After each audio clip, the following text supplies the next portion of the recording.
The billionaire's son was born deaf until the maid pulled out something that shocked him.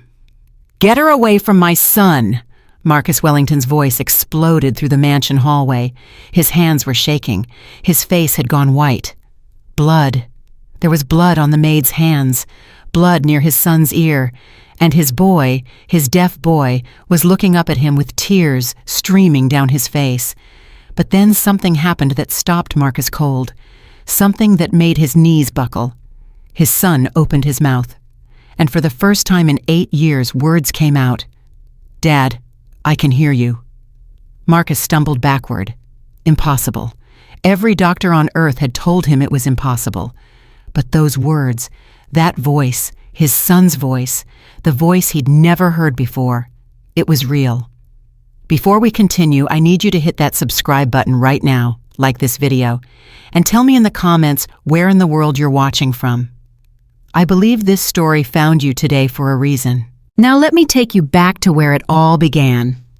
The phone call came at 3:47 in the morning. Marcus Wellington was standing in his office on the 42nd floor of Wellington Tower in Manhattan when his cell phone buzzed. He glanced at the screen. Greenwich Hospital. His heart stopped. "Mr. Wellington." The voice on the other end was too calm. "This is Dr. Patterson. Your wife has gone into labor.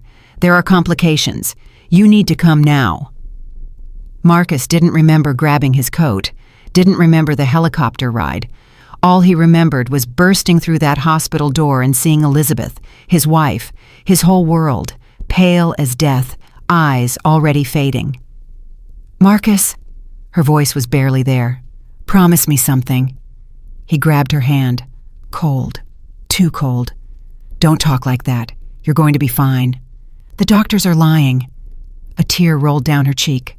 "I can feel it. I'm slipping away. But our baby, he's going to make it. Promise me you'll take care of him." "Elizabeth, stop. Promise me." Her voice cracked. Machines started beeping faster. Marcus pressed his forehead against hers. "I promise. I'll take care of him. I'll give him everything." Elizabeth smiled, that same smile he'd fallen in love with 12 years ago. "His name, I want his name to be Ethan. It means strong." Her breath caught. "He's going to need to be strong, Marcus. The world isn't kind to people who are different." "Different? What do you mean different?" But Elizabeth's eyes were closing, her grip loosening. "Elizabeth, Elizabeth." Doctors rushed in.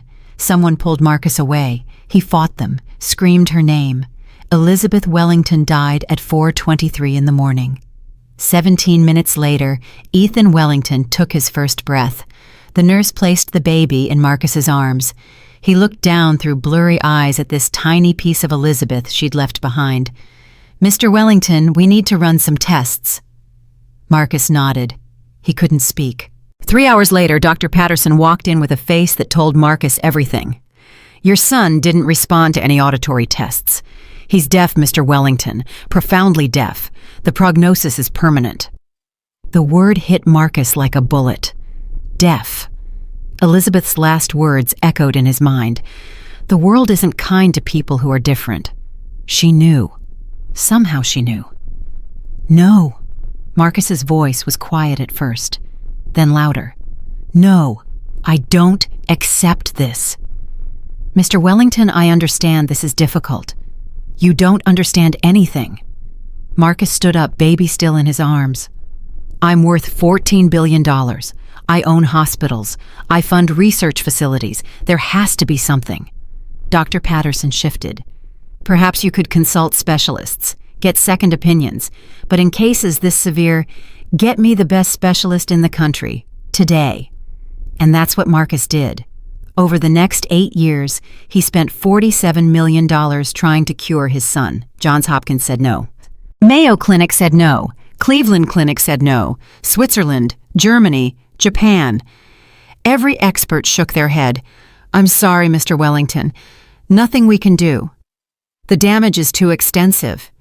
You need to accept this." Accept it. They all wanted him to accept it.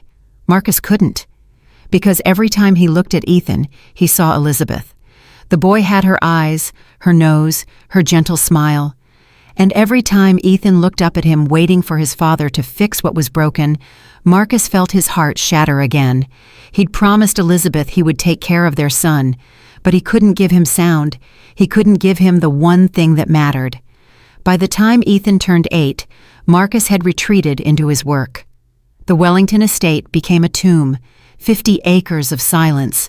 Servants moved like ghosts. No one spoke above a whisper, and somewhere in that silence, a little boy was growing up completely alone. "Mr. Wellington, we need to discuss the household staff." Margaret Crawford stood in Marcus's doorway, 62 years old, steel gray hair, eyes that missed nothing. Marcus didn't look up from his laptop. "What about them?" "Rosa quit. That's the third maid this month. I've hired a replacement. Grace Thompson starts tomorrow. Background check. Clean, 27, no criminal record. She's caring for her grandmother in a nursing facility. She needs this job badly." "Good. Make sure she understands the rules. No one gets close to Ethan." "I'll make sure she understands perfectly." Mrs. Crawford walked out. Marcus went back to his emails, back to the work that kept him from thinking about his son. He didn't see the small face watching from the doorway. Ethan Wellington had learned to move like a shadow. No one ever noticed him. That was the point. He watched his father for a long moment, watched Marcus type without looking up, without turning around, without knowing his son was there. His father never looked at him anymore. Ethan touched his right ear. The pain was worse today, a deep, throbbing ache that had been building for months. He'd tried to tell someone once, tried to sign to a nurse, but she just smiled and patted his head. No one ever listened. How could they?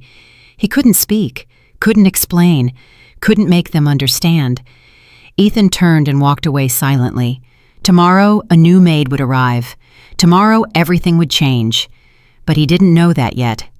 All he knew was that his ear hurt, and nobody cared.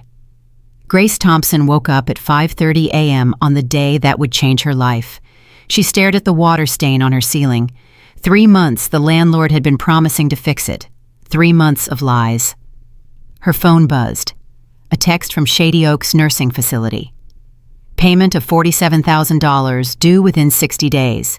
Failure to pay will result in transfer to state facility. Grace closed her eyes. Her grandmother Dorothy was 84. She'd raised Grace after her parents died in a car crash when Grace was 11, fed her when there was nothing, held her when nightmares came, prayed over her when life felt impossible. That woman had given Grace everything. Grace would not let her die in a state facility. Not surrounded by strangers who didn't know her name, not alone. She got ready. Today was her first day at the Wellington estate. The pay was triple what she made at the diner. If she kept her head down, she could catch up on payments. All she had to do was clean a rich man's house. How hard could it be? The drive took 2 hours. Grace pulled up to the gate at 8:00 a.m. sharp in a borrowed Honda that made concerning noises. She stared at the mansion through the windshield. It was the biggest house she'd ever seen. It looked like something from a movie, something that didn't belong in the same world as water stains and nursing home debts. "Lord," she whispered, "help me get through this." She pressed the intercom. Name and purpose. Sharp, unfriendly. "Grace Thompson, new maid." The gate swung open. Mrs. Crawford was waiting at the door, tall, severe, eyes that looked right through her. "You're Grace Thompson." "Yes, ma'am." "Follow me." No greeting, no welcome. Grace followed. The inside was overwhelming. Marble floors, crystal chandeliers, paintings worth more than Grace would make in a lifetime. But something was wrong. The silence, not peaceful silence.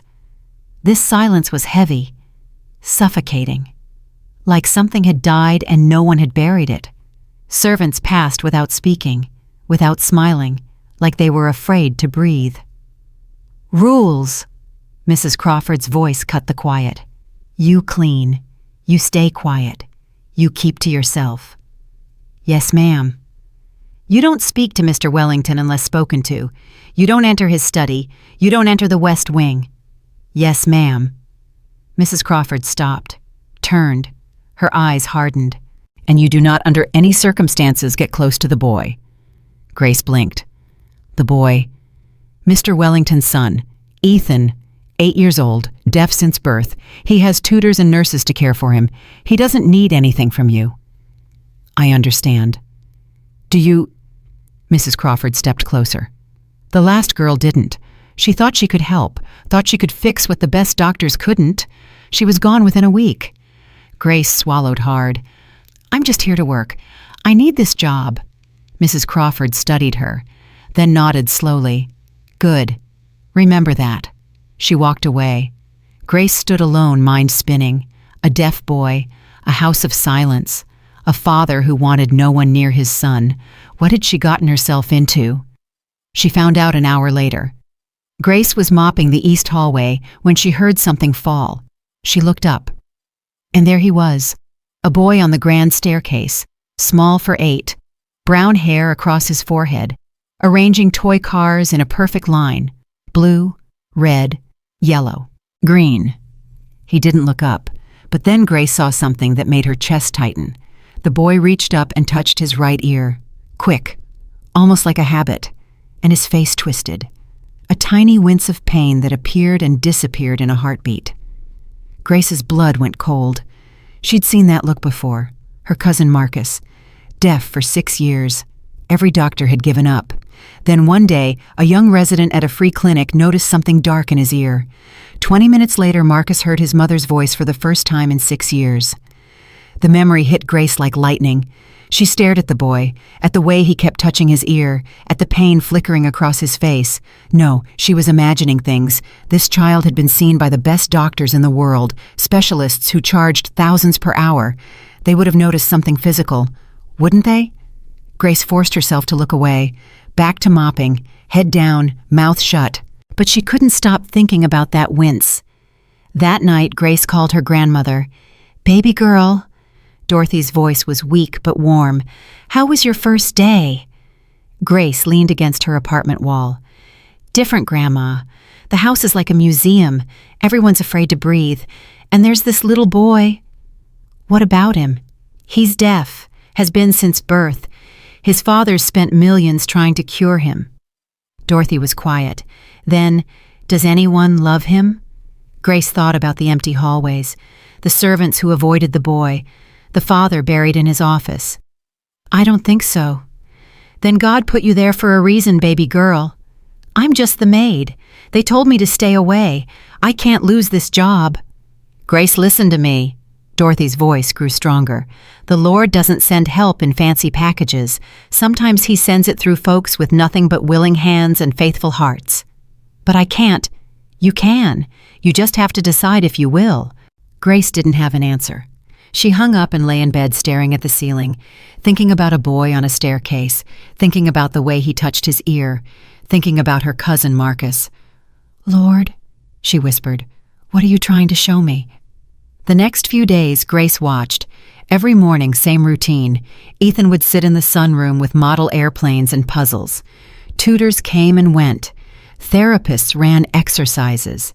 And through it all, the boy just existed. Quiet. Alone. The servants avoided him. Grace heard them whispering in the kitchen. "They say he's cursed. That's why the mother died." "Don't be ridiculous." "I'm telling you, something's wrong with that boy. Stay away from him." Grace wanted to scream at them. A child couldn't be cursed. Deafness wasn't punishment from God, but she needed this job, so she kept quiet. On the 4th day, everything changed. Grace was dusting near the sunroom when she saw Ethan struggling with a model airplane wing. His small fingers fumbled. The piece wouldn't fit. He tried again. His shoulders started shaking. Grace should have walked away, but her feet moved before her brain could stop them. She knelt beside him, took the wing gently, fitted it into place with a soft click. Ethan looked up. For a long moment, they just stared at each other. Then something happened. He smiled. Small. Barely there, just a flicker, but real. Grace's heart cracked open. She smiled back, gave him a small wave. He waved in return. That night, Grace couldn't sleep. She kept thinking about that smile. The next morning she left a folded paper bird on the stairs where Ethan always sat. The following day, the bird was gone. In its place, a note. 2 words. "Thank you." Grace pressed it to her chest. "Lord, let me help this child. Show me how." Over the next 2 weeks, they developed their own secret language. Grace learned his signs, not the formal ones his tutors taught. The personal ones he had made up himself. Tapping his chest twice meant happy. Pointing at the sky meant thinking about stars. Pressing both palms together meant safe. And slowly Ethan started using that last sign around her. Safe. But Grace saw other things too. The way his face twisted when he touched his ear. The pain getting worse every day. And deep in his ear canal, when the light hit just right, something dark. Something that shouldn't be there. Grace's cousin Marcus had the same thing. 6 years of silence, millions of dollars in tests. And all it took was one young doctor who actually looked. 20 minutes. That's all it took. But surely the specialists had looked. Surely they had checked for something this simple. Hadn't they? One evening Grace was leaving when Mrs. Crawford appeared. "I've seen you with the boy." Grace's blood went cold. "I warned you." Mrs. Crawford's voice was sharp as glass. "Staff doesn't get close to Ethan." "I wasn't trying to—" "I don't care what you were trying to do." She stepped closer. "That boy has had the best care money can buy. He doesn't need a maid playing savior. He's lonely. That's not your concern. Someone should care about him." "Someone should what fix him?" Mrs. Crawford's voice dropped to a whisper. "You think you're the girl before you had the same ideas. You know where she is now." Grace didn't answer. "If Mr. Wellington finds out you're gone, no references, no second chances." Mrs. Crawford smiled coldly. "And those nursing home bills, $47,000, isn't it? How will you pay those without a job?" The words hit like a punch.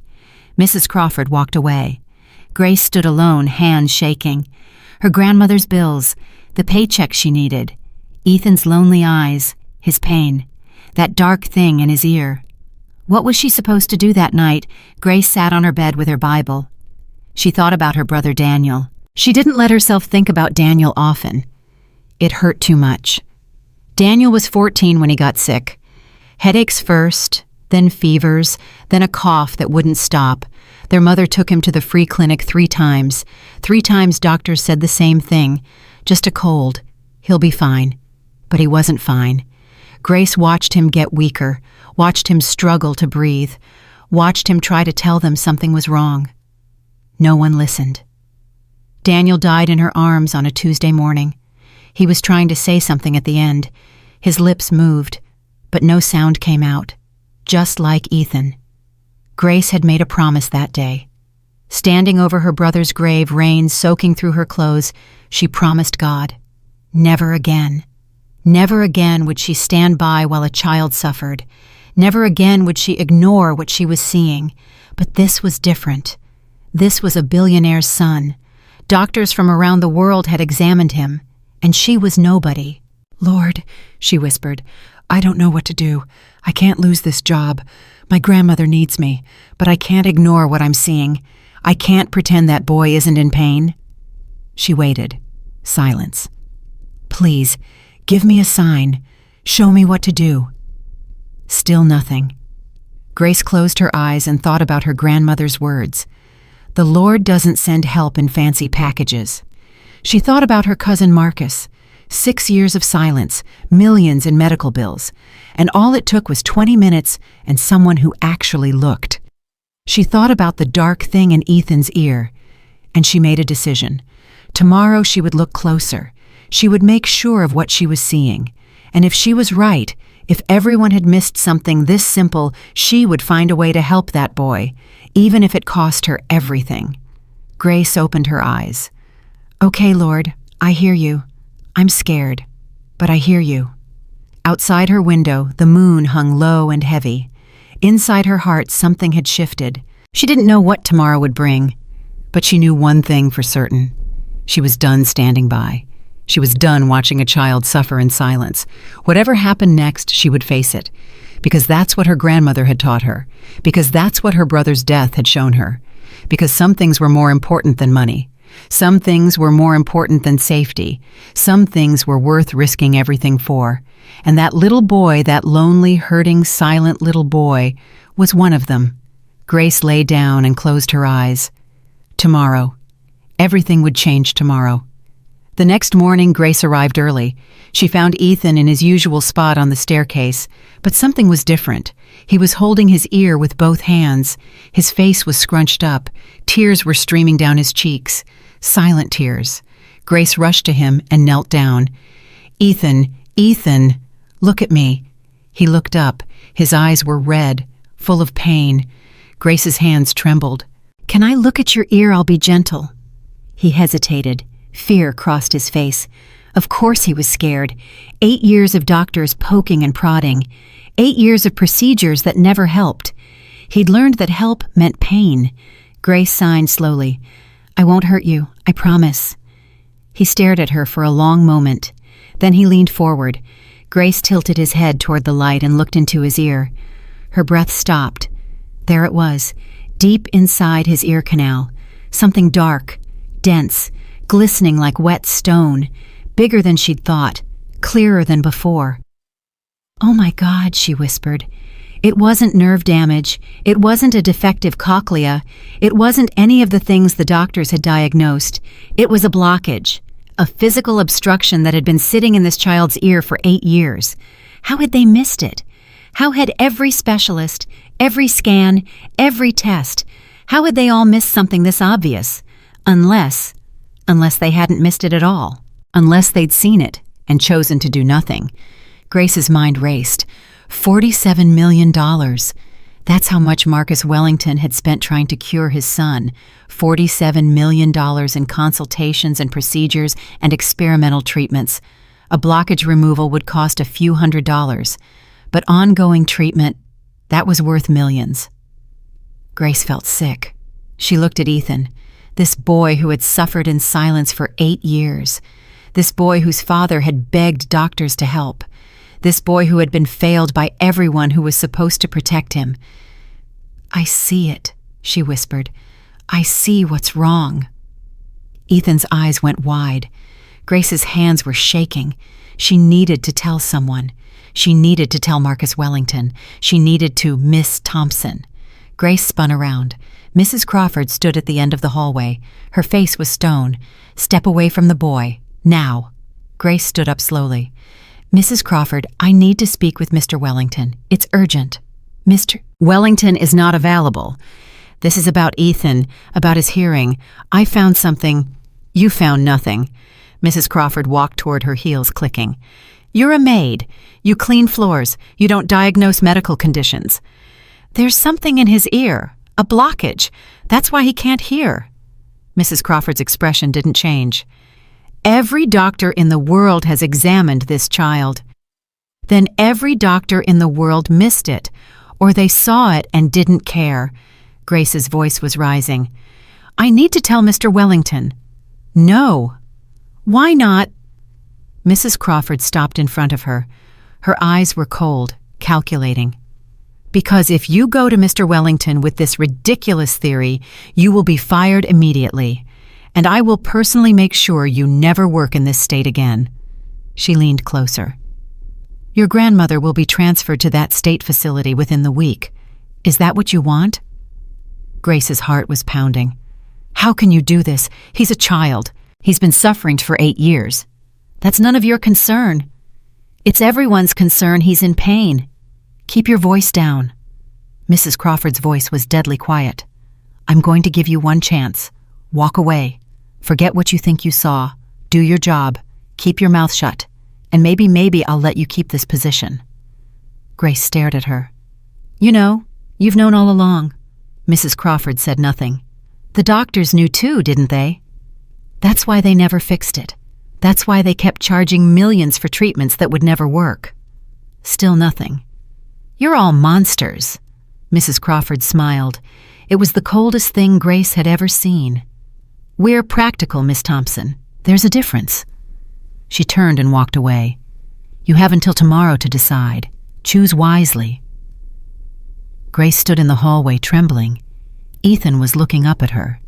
He couldn't hear what had been said, but he'd seen everything. The confrontation, the anger, the fear. He signed slowly, "Are you okay?" Grace knelt down beside him. She took his small hands in hers. "I'm going to help you," she signed. "I don't know how yet, but I'm going to help you." Ethan's eyes filled with tears. He pressed both palms together. Safe. Grace pulled him into a hug. "I won't let them hurt you anymore," she whispered into his hair. "I promise." She didn't know how she would keep that promise. She didn't know what she would do, but she knew one thing. She was not going to walk away. Not this time. Not ever. That night, Grace didn't go home. She sat in her car in the mansion parking lot thinking. Mrs. Crawford's threat echoed in her mind. "Your grandmother will be transferred within the week." She thought about her grandmother in that state facility, alone, forgotten, dying among strangers. She thought about Ethan, his silent tears, his pain, the dark thing in his ear that everyone had ignored for 8 years. She thought about her brother Daniel, his lips moving at the end, no sound coming out, never again. Grace picked up her phone. She called her cousin Marcus. "Grace, it's late. Everything okay?" "Marcus, I need to ask you something. About when you were deaf." Silence on the other end.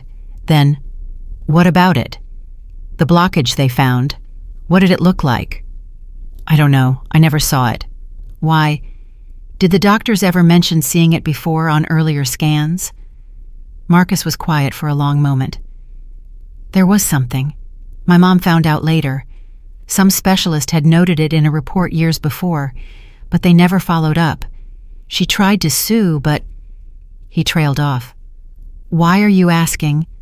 Grace closed her eyes. "I think I found the same thing, in a child." "What, where?" "I can't tell you. But Marcus, if you could go back, if you could have heard sooner, would it have mattered?" "Grace." Her cousin's voice cracked. "I missed 6 years. 6 years of my mother's voice, my father's laugh, my sister's first words." He paused. "It would have changed everything." Grace nodded, even though he couldn't see her. "Thank you, Marcus." "Grace, wait. What are you going to do?" She hung up. What was she going to do? Mrs. Crawford had made it clear. If Grace talked, she'd lose everything.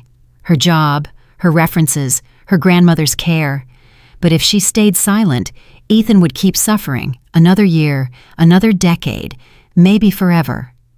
Grace thought about her grandmother's words. "The Lord doesn't call the equipped. He equips the called." She thought about Daniel. She thought about the promise she'd made over his grave. Never again. Grace made her decision. She got out of the car and walked back toward the mansion. The night was dark. The windows were dim. But Grace wasn't afraid anymore. She knew what she had to do, and God help anyone who tried to stop her. Grace spent the next 3 days preparing. She went to a pharmacy and bought sterilized tweezers, antiseptic cotton swabs, a small flashlight. She watched videos online about ear blockage removal. She read medical articles. She memorized every step. She knew the risks. If she was wrong, if she made a mistake, she could hurt Ethan. She could go to prison. She could lose everything. But if she was right, she could give that boy his hearing back. She could give him sound. She could give him his life. On the 3rd night, Grace found herself on her knees in her apartment. "Lord," she prayed, "I need your help. I'm not a doctor. I'm not a specialist. I'm just a maid who can't ignore what I'm seeing." She paused. "I know this might be the wrong decision. I know I might be throwing everything away. But that boy is suffering. He's been suffering for 8 years. And I won't stand by and watch it happen." She took a deep breath. "Guide my hands, please. Let me help him. And if I'm wrong, if this is all a mistake, then let me be the only one who pays the price. Don't let him suffer for my choices." Grace stayed on her knees for a long time. When she finally stood up, her fear was gone. In its place was something else. Peace. A strange, heavy peace. The kind that comes when you've decided to step off the cliff and trust that God will catch you. Tomorrow was coming. and with it, the moment that would change everything. The next day, Grace arrived at the mansion as usual. She cleaned, she mopped, she dusted. But her eyes kept moving to the clock, waiting. Mr. Wellington was leaving for a business trip that afternoon. Mrs. Crawford always accompanied him to the airport. For 3 hours, the mansion would be without its watchdogs. 3 hours. That's all Grace needed. At 2:30 p.m., she watched from a window as Marcus Wellington's car pulled down the driveway. Mrs. Crawford sat in the passenger seat. Grace waited until the car disappeared through the gate. Then she moved. She found Ethan in the sunroom building a model airplane. He looked up when she entered. "Come with me," she signed. "I need to show you something." Ethan hesitated. Then he stood up and took her hand. Grace led him to a quiet room at the back of the house. She closed the door, drew the curtains. "Ethan," she signed slowly, "I need you to trust me." He looked at her with those big, uncertain eyes. "There's something in your ear, something that shouldn't be there. That's why you can't hear." His eyes went wide. "I want to take it out, but I need you to stay very, very still. Can you do that?" Ethan's lower lip trembled. "I know you're scared. You've been hurt by doctors before, but I'm not a doctor. I'm your friend, and I would never, ever hurt you." He stared at her for a long moment. Then slowly he pressed both palms together. "Safe." Grace's eyes filled with tears. "That's right, baby. You're safe. I promise." She sat him down in a chair and tilted his head toward the light. The flashlight revealed what she'd seen before, the dark mass deep inside his ear canal. Her hands were steady now. The fear was gone. Only purpose remained. "Lord," she whispered, "guide my hands." She picked up the tweezers, took a breath, and began. The tweezers trembled in Grace's hand for just a second, then steadied. She could see it now. The dark mass lodged deep inside Ethan's ear canal. 8 years. 8 years this thing had been sitting there, stealing his hearing, stealing his childhood, stealing everything. "Stay still, baby," she whispered. "Just a little longer." Ethan gripped the armrest of the chair. His knuckles were white. His eyes were squeezed shut. Grace moved the tweezers deeper. Careful, slow. She could feel the resistance. The mass was stuck, embedded. She hooked it gently, pulled. Nothing. She pulled again. Harder this time. Still nothing. Sweat dripped down her forehead. Her heart was hammering so loud she could hear it in her ears. "Come on," she breathed. "Come on." She adjusted the angle, tried again. This time she felt movement. The mass shifted. Grace pulled, steady, controlled, not too fast, not too slow. And then release. Something slid free. It landed in her palm with a wet sound. Dark, dense, biological. Years of buildup compressed into a single horrible mass. Grace stared at it. Her stomach turned. This was what had kept Ethan silent for 8 years. This thing that any doctor should have seen, should have removed. But before she could process what she was holding, Ethan gasped. Not a silent gasp, not the soundless breath she'd seen from him 100 times. A real gasp. Loud, audible. His hand flew to his ear. His eyes snapped open. And the look on his face, Grace would never forget that look as long as she lived. Wonder, terror, confusion, all mixed together in a single expression that shattered her heart into a million pieces. Ethan was looking around the room like he'd never seen it before. His head whipped left, right, up, down, like he was trying to find the source of something. Then Grace understood. He was hearing. For the first time in his life, he was actually hearing. "Ethan," Grace said softly. The boy flinched.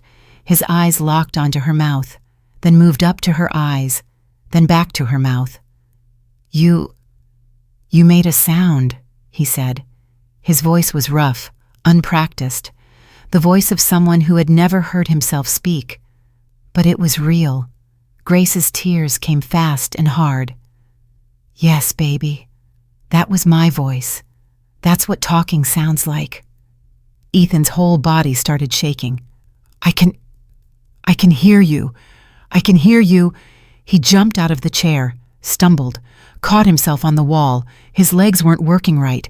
His whole world had just shifted on its axis. The clock, he spun toward the grandfather clock in the corner. The one that had been ticking his whole life. The one he'd never heard. It's making a sound. What is that?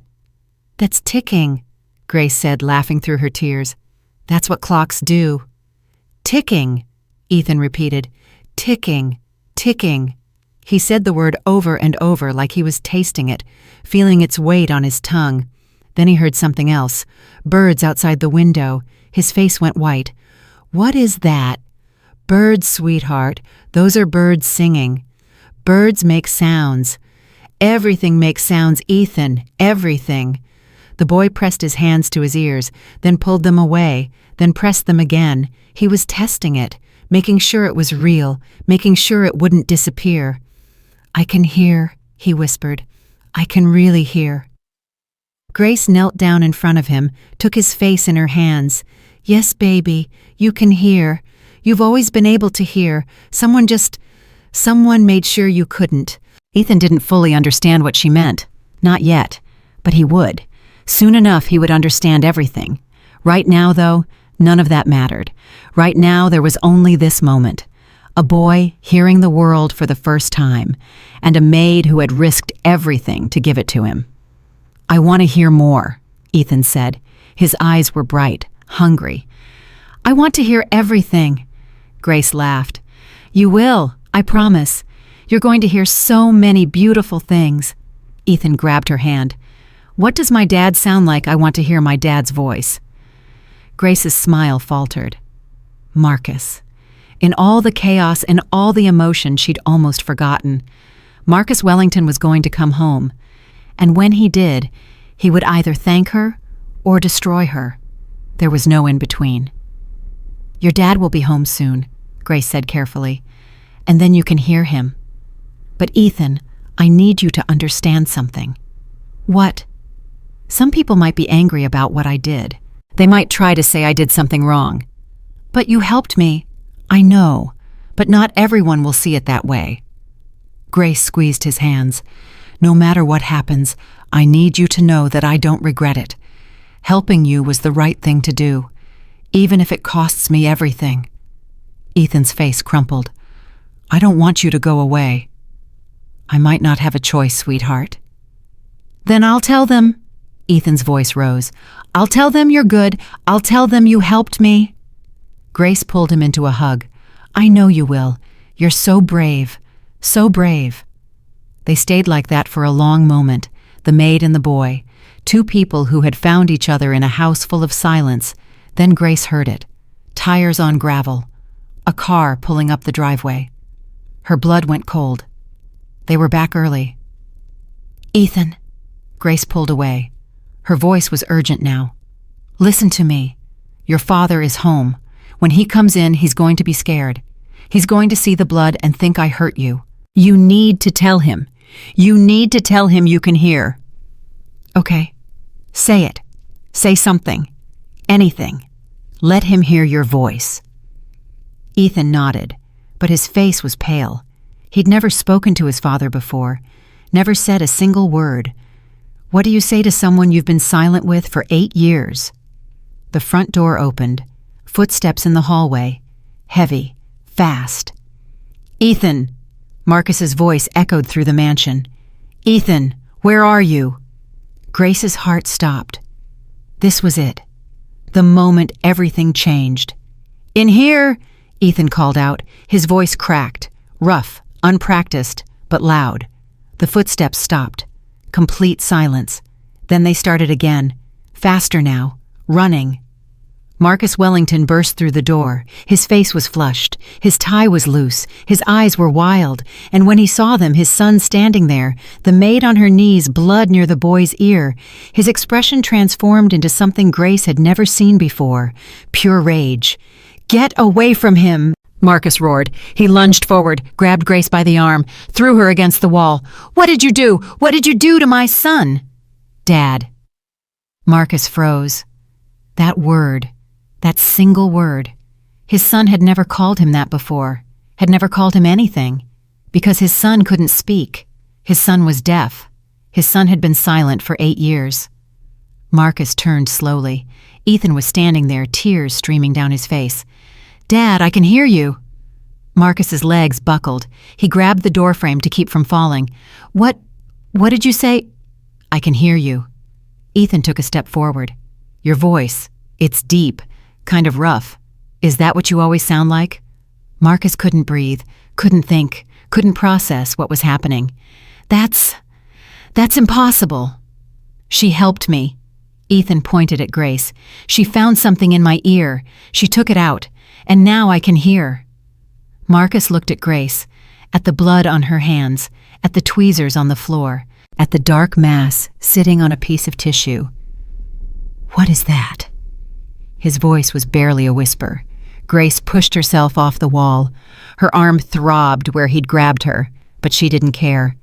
"It's a blockage, Mr. Wellington, a physical obstruction that's been sitting in your son's ear canal for 8 years. That's why he couldn't hear. Not nerve damage, not a defective cochlea, just this." She picked up the tissue, held it out to him. "This is what $47 million in specialists missed, or chose to ignore." Marcus stared at it. His face had gone gray. "That's impossible. He's had scans, MRIs, CTs. The best doctors in the world saw exactly what I saw. They just didn't tell you." Grace's voice was steady now. "Because a simple blockage removal costs a few $100s. But ongoing treatment for irreversible deafness, that's worth millions." The words hit Marcus like a physical blow. "You're lying." "I'm not." "You have to be lying." "Dad," Ethan's voice cut through the chaos. "She's not lying. I can hear. Listen." He walked to the grandfather clock, pressed his ear against it. Tick, tick, tick. He looked at his father with shining eyes. "It's beautiful. I never knew clocks were beautiful." Marcus Wellington, the man who had built an empire, who had faced down corporate titans and hostile takeovers without flinching, fell to his knees and wept. 8 years, he sobbed. 8 years I begged them to help my son, and they knew all along. Grace watched him cry. Part of her wanted to hate him. He'd thrown her against a wall, accused her without listening. But she couldn't hate him. He was just a father who had lost his wife and spent 8 years trying to save his son. He was a victim, too. "I'm sorry," Grace said quietly. "I'm sorry I went behind your back. But I couldn't wait. He was in pain, Mr. Wellington, real physical pain, and no one was doing anything about it." Marcus looked up at her. His eyes were red, broken. "You saved him." "I did what anyone should have done." "No." Marcus shook his head. "No one else did. Doctors, specialists, people with degrees and credentials and millions of dollars in equipment. None of them did what you did." He stood up slowly, walked toward her. Grace braced herself. She didn't know what was coming. Marcus stopped in front of her. "Thank you," he whispered. "Thank you for saving my son." Grace let out a breath she didn't know she'd been holding. You're not going to have me arrested." Marcus almost laughed, almost. "Arrested, I'm going to have you canonized." He turned back to his son. "Ethan, come here." Ethan walked over, slowly, carefully, like he was still getting used to his legs. Marcus knelt down, put his hands on his son's shoulders. "Say something," he begged. "Say anything. I just want to hear your voice." Ethan thought for a moment. "I've always wanted to hear you say my name," he finally said. "I used to watch your lips move when you said it, but I never knew what it sounded like." Marcus's face crumpled. "Ethan," he said, his voice breaking. "Your name is Ethan.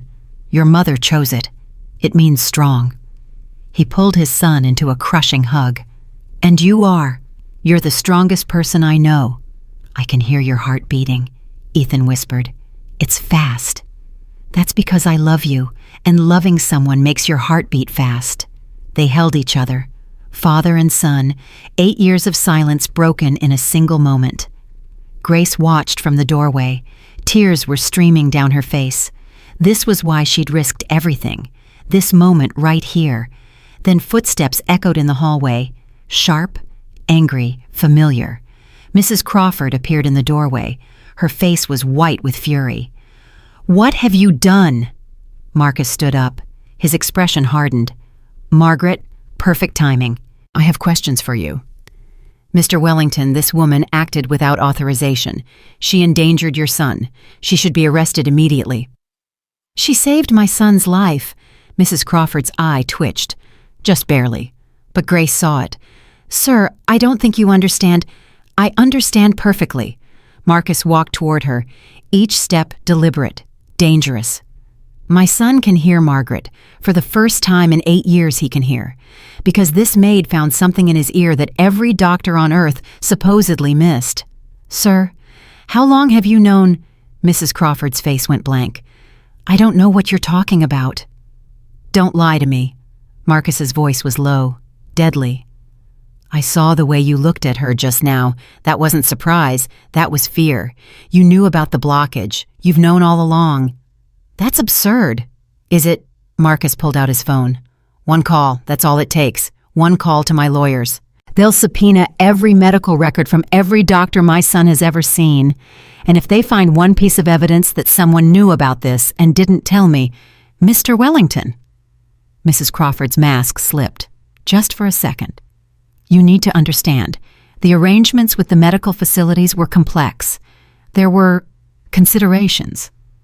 "What considerations?" Mrs. Crawford swallowed. "Financial considerations. The ongoing treatment protocol was lucrative for everyone involved." The room went silent. Marcus stared at her. "You sold my son's hearing for money. I didn't sell anything. I simply facilitated arrangements. My son suffered for 8 years. 8 years of silence. 8 years of isolation. 8 years of thinking something was fundamentally wrong with him. And you facilitated that?" Mrs. Crawford lifted her chin. "I was well compensated." Marcus moved so fast Grace barely saw it. His hand closed around Mrs. Crawford's arm. He dragged her toward the door. "You're fired," he snarled. "And when I'm done with you, you'll never work again. You'll be lucky if you're not in prison. You can't prove anything. Watch me." He threw her out the door and slammed it shut. Then he turned back to Grace and Ethan. His hands were shaking. His face was pale. "I'm sorry," he said. "I'm sorry you had to see that." "It's okay, Dad." Ethan walked over and took his father's hand. "You were protecting me. That's what dads do." Marcus looked down at his son. "I should have protected you a long time ago. I should have looked closer. I should have— You couldn't have known." "I should have." Marcus's voice cracked. "I'm your father. It's my job to know." Grace stepped forward. "Mr. Wellington, there's something you need to do. Ethan should see a real doctor, a proper one. We need to make sure his hearing is stable. Make sure there's no damage from the blockage being there so long." Marcus nodded. "You're right. I'll call Dr. Martinez at NYU. He's the only one I trust now." "And sir?" "Yes." Grace took a deep breath. "You should contact a lawyer, not just for Mrs. Crawford, for all of them. Every doctor who saw Ethan, every specialist who ran those tests. They need to answer for what they did." Marcus's jaw tightened. "They will. I promise you that. They will." 2 hours later, they were at NYU Medical Center. Dr. Martinez was a small man with kind eyes and steady hands.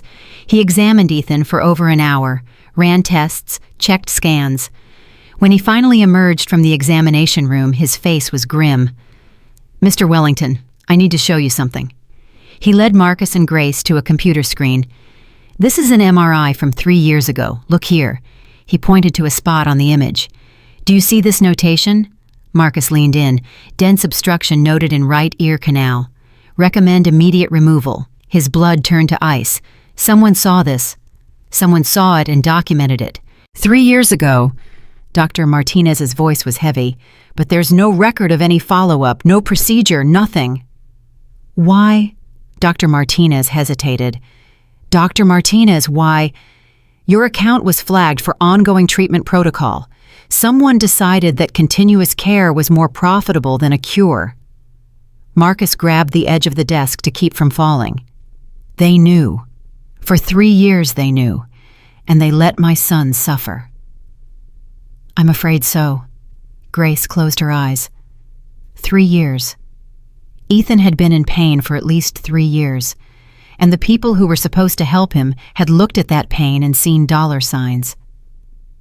Is he okay now? Marcus asked. Will his hearing last? Dr. Martinez's expression softened.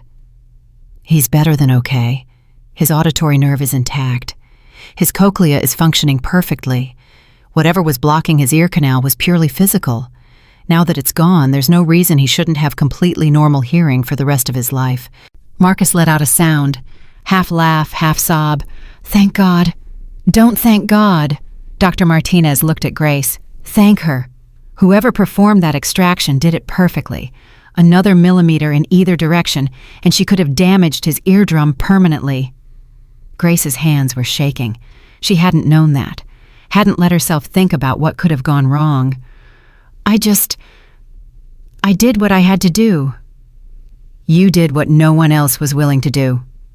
Dr. Martinez shook her hand. That boy owes you everything. Back at the mansion, Marcus stood in his study. The sun was setting. Orange light streamed through the windows. Ethan was upstairs listening to music for the first time. Grace had given him her earbuds. He'd been sitting there for hours, tears streaming down his face, discovering sounds he'd never known existed. Grace stood in the doorway, unsure if she should enter. Come in, Marcus said without turning around. She walked in slowly. Marcus turned to face her. I don't know how to repay you. Grace shook her head. You don't have to repay me. I didn't do it for money. Then why? You knew you'd lose your job. You knew you could go to prison. Why risk everything for a child who wasn't yours? Grace was quiet for a moment. Because someone did it for my cousin once, she finally said. He was deaf for 6 years. Every doctor gave up on him. Then a young resident at a free clinic noticed something in his ear. 20 minutes later, he could hear. She looked at Marcus. That resident didn't know us, didn't owe us anything. But she helped anyway, because that's what people are supposed to do. Grace's voice cracked. My brother didn't get that chance. He died when he was 14, sick for months. Doctors kept telling us it was nothing. By the time someone finally looked, it was too late. Marcus stared at her. I'm sorry. I promised God at his funeral that I would never let another child suffer when I could do something about it. Grace wiped her eyes. When I saw Ethan, when I saw that pain in his face every time he touched his ear, I knew I had to help, even if it cost me everything. Marcus was silent for a long time. Then he walked to his desk, opened a drawer, pulled out a checkbook. Your grandmother, he said. She's in a nursing home in Newark, $47,000 in debt. Grace's heart stopped. How do you know that? I know everything about everyone who works for me. Marcus wrote something, tore out the check, held it out to her. This should cover it, and then some. Grace looked at the check. $500,000. Her legs almost gave out. Mr. Wellington, I can't. You can, and you will. Marcus pressed the check into her hand. Consider it a thank you for giving me my son. Grace stared at the numbers. $500,000. Enough to pay off her grandmother's debt. Enough to move her somewhere beautiful, enough to change everything. I don't know what to say. Say you'll stay. Grace looked up. What? Stay here, not as a maid, as family. Marcus's voice was rough. Ethan needs you. He trusts you. And frankly, I could use someone around here who isn't afraid to tell me the truth. Grace couldn't speak, couldn't process what was happening. I'll double your salary. You'll have your own quarters, health insurance, retirement, everything. Mr. Wellington, Marcus. He almost smiled. After everything you've done, I think you've earned the right to use my first name. Grace looked at the check in her hand, looked at the man standing in front of her, looked toward the ceiling where somewhere above a little boy was hearing music for the first time. Okay, she whispered. Okay, I'll stay. Marcus nodded. Good, that's good. He turned back to the window. Tomorrow I'm calling my lawyers. Every doctor, every specialist, every administrator who was involved in this, I'm going to destroy them. His voice was cold, hard. They stole 8 years from my son, 8 years of his childhood, 8 years he can never get back. He turned to face Grace, and they're going to pay for every single one of them. Grace nodded slowly. They should. They will. Marcus's eyes were burning. I promise you that. That night, Grace couldn't sleep. She lay in her new room, a real room, not a servant's quarters, staring at the ceiling. So much had changed in a single day. A boy could hear. A father had his son back. And Grace had a future she'd never dared to dream of. She picked up her phone, called her grandmother. "Baby girl." Dorothy's voice was sleepy but warm. "It's late. Is everything okay?" Grace smiled. "Everything's perfect, Grandma. Everything's finally perfect." "What happened?" "I'll tell you tomorrow. But I wanted you to know, those bills you've been worrying about, they're gone." Silence. "What do you mean gone?" "Paid in full. And Grandma, we can move you somewhere beautiful, somewhere with gardens and sunshine and people who'll actually take care of you." Dorothy started crying. "Baby girl, what did you do?" "I helped someone, Grandma, just like you taught me. I helped someone and God took care of the rest." They talked for an hour. Grace told her everything. The boy, the blockage, the doctors who had betrayed him, the father who had finally seen the truth. When she finally hung up, Grace was crying too. But they were good tears, the best tears she'd ever cried. She looked out the window at the moon hanging low over the estate. "Thank you," she whispered. "Thank you for using me." Somewhere down the hall, she could hear Ethan laughing, actually laughing. The sound filled the mansion like music, and for the first time in years, the Wellington estate didn't feel like a tomb. It felt like a home. Grace closed her eyes. Tomorrow would bring new challenges. The lawyers, the investigations, the fallout from years of betrayal. But tonight there was only gratitude, only joy, only the sound of a boy who had finally found his voice, and a maid who had finally found her purpose. 3 days passed. 3 days of lawyers flooding the mansion. 3 days of phone calls that lasted hours. 3 days of documents piling up on Marcus's desk like a tower of evidence. And 3 days of Ethan discovering sounds he'd never known existed. Grace found him in the kitchen that morning, pressing his ear against the refrigerator. "It hums," he said, looking up at her with wonder. "Did you know refrigerators hum?" Grace smiled. "I did, but I forgot how amazing it is. Everything makes sounds." Ethan pulled away from the refrigerator. "The faucet drips, the floorboards creak, even the walls make noise when the wind blows." He paused. "How do people sleep with all this noise?" "You get used to it." "I don't want to get used to it." Ethan's eyes were bright. "I want to hear everything forever." Grace knelt down beside him. "You will, sweetheart. You have your whole life ahead of you." Ethan was quiet for a moment. Then he asked the question Grace had been dreading. "Why did they do it?" Grace's heart clenched. "Who?" "The doctors, Mrs. Crawford, everyone." Ethan's voice was small. "Why did they want me to stay deaf?" Grace didn't know how to answer. How do you explain greed to an 8-year-old? How do you tell a child that some people saw his suffering as a business opportunity? Some people make bad choices. She finally said, "They forget what's important. They forget that people matter more than money." "But I was hurting. Didn't they care?" "They should have, but they didn't." Grace took his hands. "That's not your fault, Ethan. None of this is your fault." "I know." Ethan squeezed her fingers. "I just wish I understood." "Some things aren't meant to be understood. They're just meant to be survived." Ethan nodded slowly. Then he looked up at her with those big, serious eyes. "Grace, thank you for caring, when no one else did." Grace pulled him into a hug. "Always, baby, always." Marcus appeared in the doorway. His face was pale.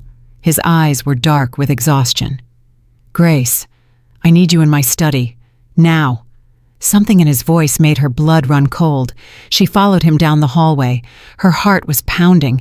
She hadn't seen Marcus look this shaken since the night she'd removed the blockage from Ethan's ear. "What's wrong?" Marcus didn't answer until they were in his study with the door closed. Then he handed her a folder. "Read this." Grace opened it. Inside was a document. Official letterhead, legal language she didn't fully understand, but she understood enough. "They're suing you." "Not just suing." Marcus's voice was hollow. "They're claiming I authorized the ongoing treatment protocol, that I knew about the blockage and chose to leave it there for tax purposes. That's insane!" "That's what happens when you threaten powerful people." Marcus walked to his desk and sat down heavily. "The medical consortium I was working with has deep pockets, deeper than mine. They're trying to flip the narrative, make me the villain." "But you didn't know. You couldn't have known." "Can I prove that?" Marcus looked at her. "Every document was signed by me. Every treatment plan was approved by me. They're saying I saw the reports and ignored them." "That's not true. Truth doesn't matter in court. Evidence matters. And right now, all the evidence points to me." Grace felt sick. "What about Mrs. Crawford? She admitted everything. She said she was compensated." "Her lawyer contacted me this morning. She's recanting her statement. Says she was coerced. Says I threatened her into making false accusations." "You have to be kidding me." "I wish I was." Grace stared at him. This man who had lost his wife, who had spent 8 years trying to save his son, who had finally gotten his miracle only to have it twisted into a weapon against him. "What are you going to do?" Marcus was quiet for a long moment. "Fight," he finally said. "I'm going to fight. For Ethan, for the truth, for every other child these people might hurt if they get away with this. How can I help?" Marcus looked at her, really looked at her. "You already have, more than you know." That afternoon, the first reporter showed up at the gate. Grace saw her from the window. A woman with a microphone, a cameraman behind her, both of them staring at the mansion like vultures waiting for something to die. By evening, there were 12. The story had leaked somehow. Grace didn't know how.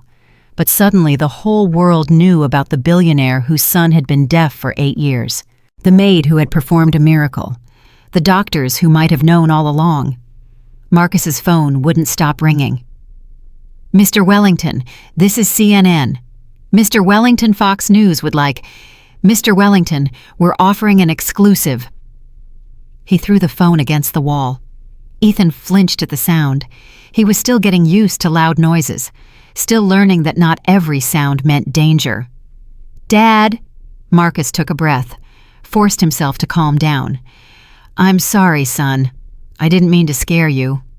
"Are you okay?" "I'm fine, just dealing with some problems." Ethan walked over to his father, took his hand. "I heard what they're saying, on the TV." Marcus closed his eyes. "You shouldn't be watching that. They're saying you knew, that you let me stay deaf on purpose." Ethan's voice was steady. "That's not true, is it?" "No." Marcus knelt down so they were eye to eye. "No, Ethan. I swear to you. I would have given anything to help you here. I spent millions. I begged every doctor.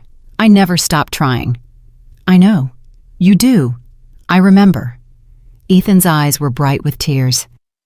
"I remember you holding my hand after every surgery. I remember you crying when the doctor said nothing worked. I remember you sitting by my bed every night talking to me, even though you knew I couldn't hear." Marcus's face crumpled. "You remember that? I couldn't hear the words, but I could feel them.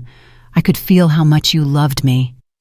Marcus pulled his son into his arms and held him like he would never let go. "I'm going to fix this," he whispered. "I promise. I'm going to make them pay for what they did to you." "I know you will, Dad." Ethan hugged him back. "I believe in you." 1 week later, the first hearing was scheduled. Marcus's lawyers had been working around the clock, building a case, gathering evidence, preparing for war, but the other side was preparing too. Grace was in the kitchen when she heard the front door open. She walked into the hallway and froze. Dr. Harrison was standing there. The same Dr. Harrison who had shown them the buried medical report. The same doctor who had helped them understand the truth. But something was wrong. His face was pale. His hands were shaking. "Dr. Harrison, what are you doing here?" "I need to speak with Mr. Wellington, immediately." Marcus appeared at the top of the stairs. "Dr. Harrison, I wasn't expecting you." "I know, I'm sorry." The doctor's voice cracked. "But you need to see this before it's too late." They gathered in Marcus's study. Grace, Marcus, Dr. Harrison. The door locked behind them. Dr. Harrison placed a flash drive on the desk. "What is this?" Marcus asked. "Everything." Dr. Harrison's hands were still trembling. Every email, every memo, every internal communication between the medical consortium and your former doctors. "I've been collecting it for months, ever since I started suspecting something was wrong." Marcus stared at him. "Why?" "Because I took an oath." Dr. Harrison's voice hardened. "I became a doctor to help people, not to watch colleagues destroy children for profit." He gestured to the flash drive. "It's all there, the original diagnosis, the decision to suppress it, the financial arrangements, even the kickbacks to Mrs. Crawford." He paused. "And the names of every doctor who was involved." Marcus picked up the flash drive like it was made of gold. "This could destroy them. It will destroy them, if you use it correctly. Why are you doing this? You'll lose everything, your career, your reputation. They'll come after you." Dr. Harrison smiled grimly. "They already have. I was fired this morning. My medical license is under review. They're threatening to sue me for breach of confidentiality." "Then why?" "Because I looked at your son, Mr. Wellington.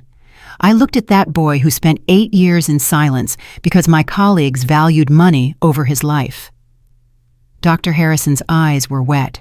"And I couldn't live with myself if I didn't do something." Grace felt tears streaming down her own face. "Thank you," she whispered. "Thank you for being brave." Dr. Harrison looked at her. "You're the brave one. You're the one who actually saved him. I'm just trying to make sure the people who hurt him can never hurt anyone again." Marcus stood up, extended his hand. "Whatever happens, Dr. Harrison, you won't face it alone. My lawyers will represent you. My resources are at your disposal." Dr. Harrison shook his hand. "Thank you, Mr. Wellington." "Marcus, please, call me Marcus." The hearing was chaos. Marcus sat at the plaintiff's table with his team of lawyers. Across the aisle, the medical consortium's representatives filled an entire row, expensive suits, confident smiles. They thought they had already won. Grace sat in the gallery with Ethan. She held his hand as the proceedings began. "This is going to be loud," she whispered. "Are you okay?" Ethan nodded. "I want to hear everything. I want to understand." The consortium's lead attorney stood first, a tall man with silver hair and a voice like silk. "Your Honor, my clients are victims of a vicious smear campaign. Mr. Wellington, unable to accept his son's condition, is now looking for someone to blame. He has manufactured evidence, coerced witnesses, and recruited a domestic servant to perform unauthorized medical procedures on a minor." Grace's blood boiled. Domestic servant, like she was nothing.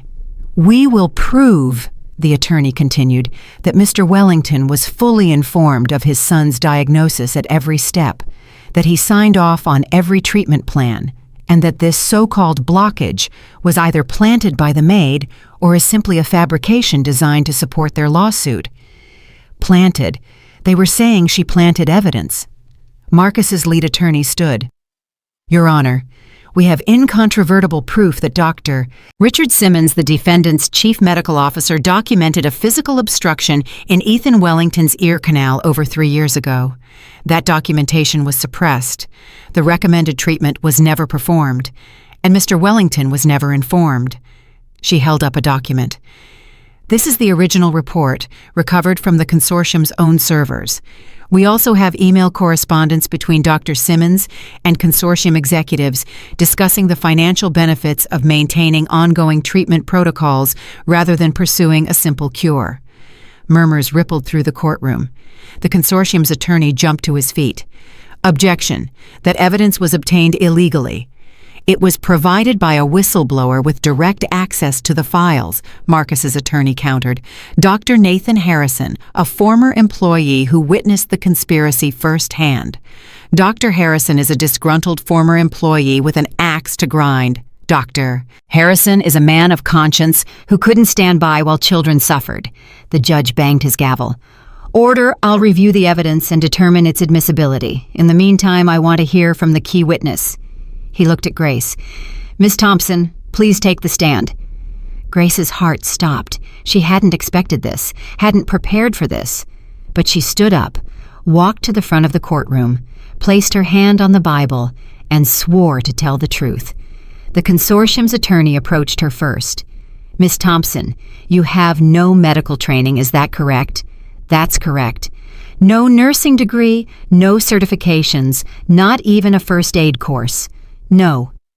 And yet, you performed a medical procedure on an 8-year-old child without authorization, without supervision, without any understanding of the risks involved. I understood the risks. Did you understand that you could have permanently damaged his eardrum, that you could have caused infection, that you could have made his condition worse? I understood all of that. Then why did you do it? Grace looked at him, this man in his expensive suit with his condescending smile. Because I could see he was in pain. Because I could see something in his ear that didn't belong there. Because I had a cousin who was deaf for 6 years until a doctor finally really looked and found the same thing. Her voice grew stronger. Because every specialist your clients hired chose to ignore what was right in front of them. Because your client stole 8 years of that child's life. And because I couldn't stand by and watch him suffer one more day. The attorney smirked. A touching story. But you're not a doctor. You had no right. I had every right. Grace's voice rang through the courtroom. I had the right of a human being who sees a child in pain. I had the right of someone who refuses to look away. Your clients had degrees and credentials and millions of dollars in equipment. And they used all of it to keep a little boy trapped in silence so they could profit from his father's desperation. She pointed at the consortium's table. Those people are the ones who had no right to lie, no right to steal, no right to play God with a child's life. The courtroom was silent. The attorney opened his mouth to respond, but before he could speak, a voice rang out from the gallery. She's telling the truth. Everyone turned.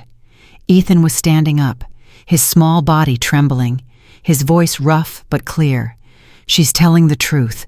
I could feel the pain every day, for years. I touched my ear over and over because it hurt, and no one helped me. No one except her. The judge leaned forward. Young man, you can't. I can hear now. Ethan's voice grew stronger. For the first time in my life, I can hear. Because of her. Not because of doctors, not because of specialists, because of a maid who cared enough to look. He pointed at the consortium's table. Those people kept me deaf. They saw what was wrong and they did nothing. I was alone for 8 years. 8 years of silence. 8 years of thinking something was broken inside me. Tears were streaming down his face. But I wasn't broken. They just wanted my dad's money. They wanted him to keep paying and paying and paying while I suffered. The courtroom was frozen. Marcus's eyes were wet. Grace was openly crying. Ethan looked at the judge. Please, he said, please don't let them hurt anyone else. Please don't let them do to other kids what they did to me. The judge stared at him for a long moment. Then he turned to the consortium's attorney. I've heard enough. I'm admitting all evidence provided by the plaintiff, and I'm ordering an immediate investigation into the medical consortium's practices. Your Honor, furthermore, I'm granting a preliminary injunction against all defendants freezing their assets pending the outcome of this investigation. The consortium's attorney went pale. You can't do that. I just did. The judge's voice was ice. What I've seen here today sickens me. If even half of what's been alleged is true, these people don't deserve to practice medicine. They deserve prison.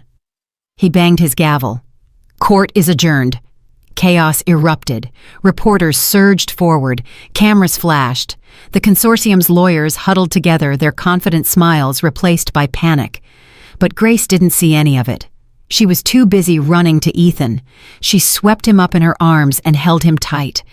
"You were so brave," she whispered. "So brave." "I had to say something." Ethan's voice was muffled against her shoulder. "I couldn't let them lie about you." Marcus appeared beside them. His face was streaked with tears. "You did it," he said to Grace. "You actually did it. We all did it." Grace looked at him. "You, me, Ethan, Dr. Harrison. We did it together." Marcus nodded. Then he did something Grace didn't expect. He hugged her. Not a polite hug, not a grateful employer's hug. A real hug. The kind that says thank you in ways words never could. "You saved my family," he whispered. "I will never be able to repay you." "You already have." Grace pulled back and smiled. "You gave me a purpose. You gave me a home.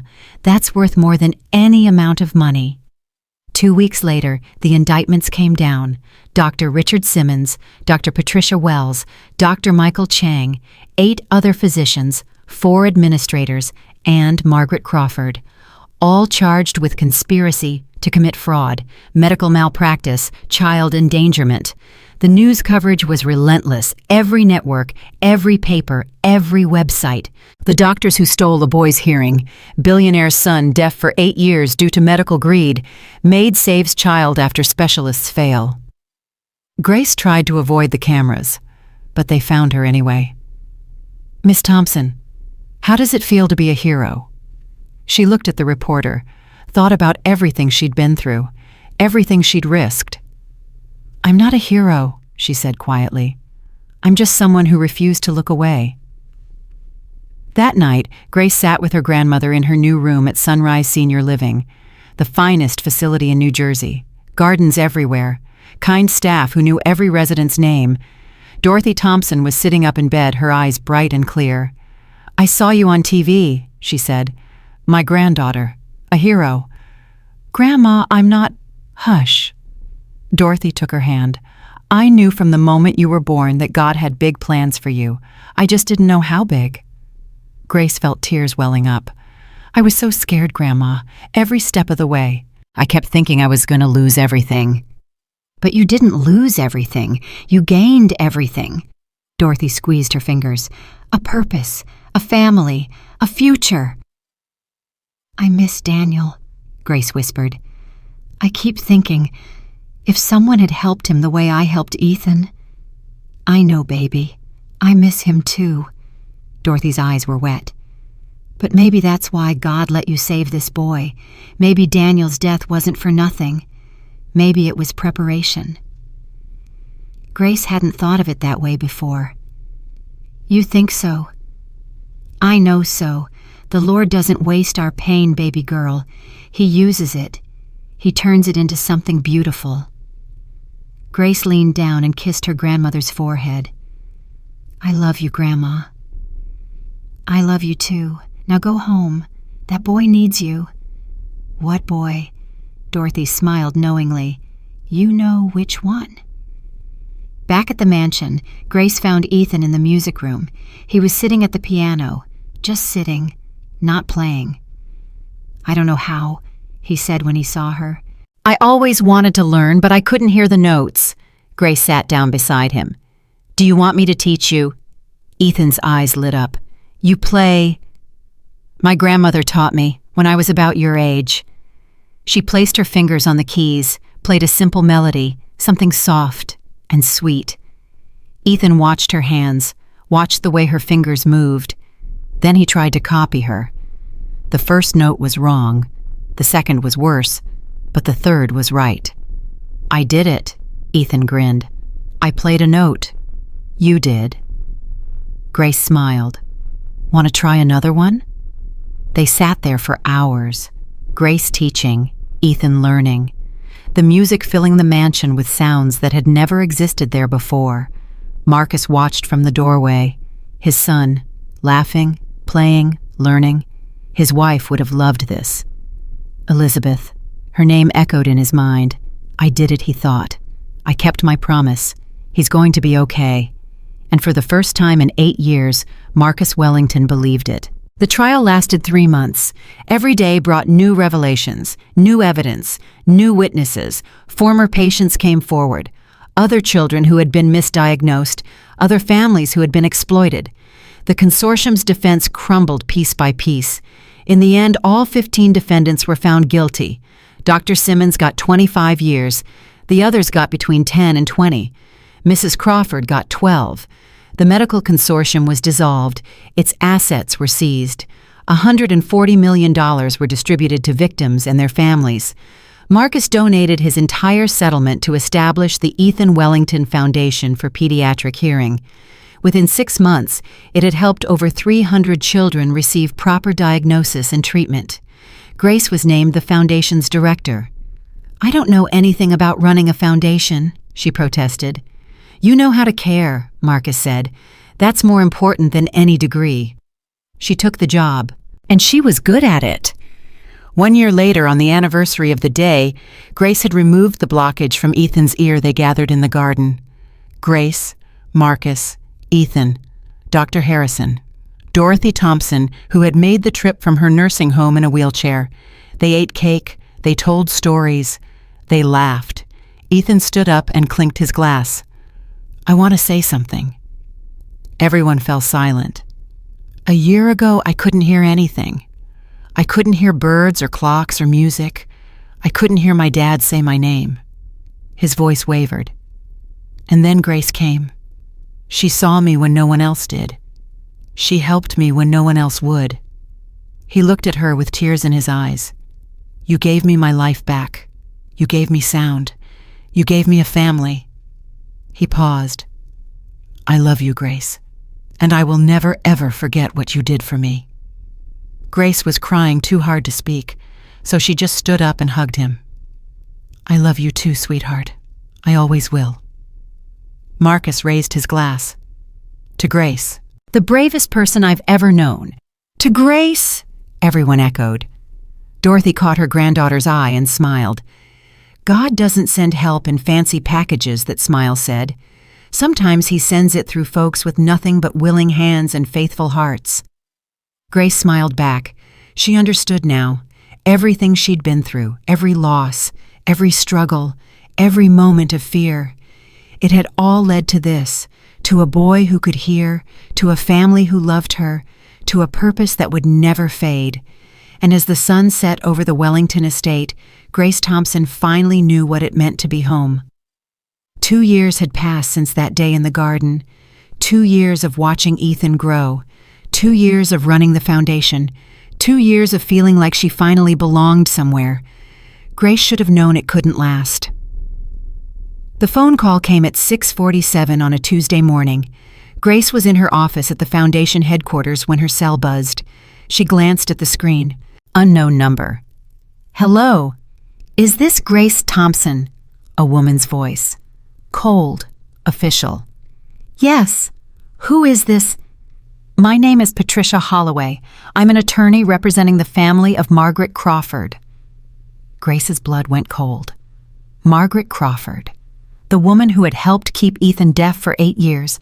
The woman who was serving 12 years in federal prison. What do you want? Mrs. Crawford passed away 3 days ago. Complications from pneumonia. Grace didn't know what to say. She didn't know what to feel. I'm sorry to hear that. Are you? The attorney's voice sharpened. Because Mrs. Crawford left something behind, something that concerns you directly. What are you talking about? Before she died, Mrs. Crawford recorded a video confession, a full accounting of everything that happened at the Wellington estate, including some details that never came out during the trial. Grace's hand tightened on the phone. What details? Details about you, Miss Thompson, about your background, about why you really took that job. I don't know what you're implying. I'm not implying anything.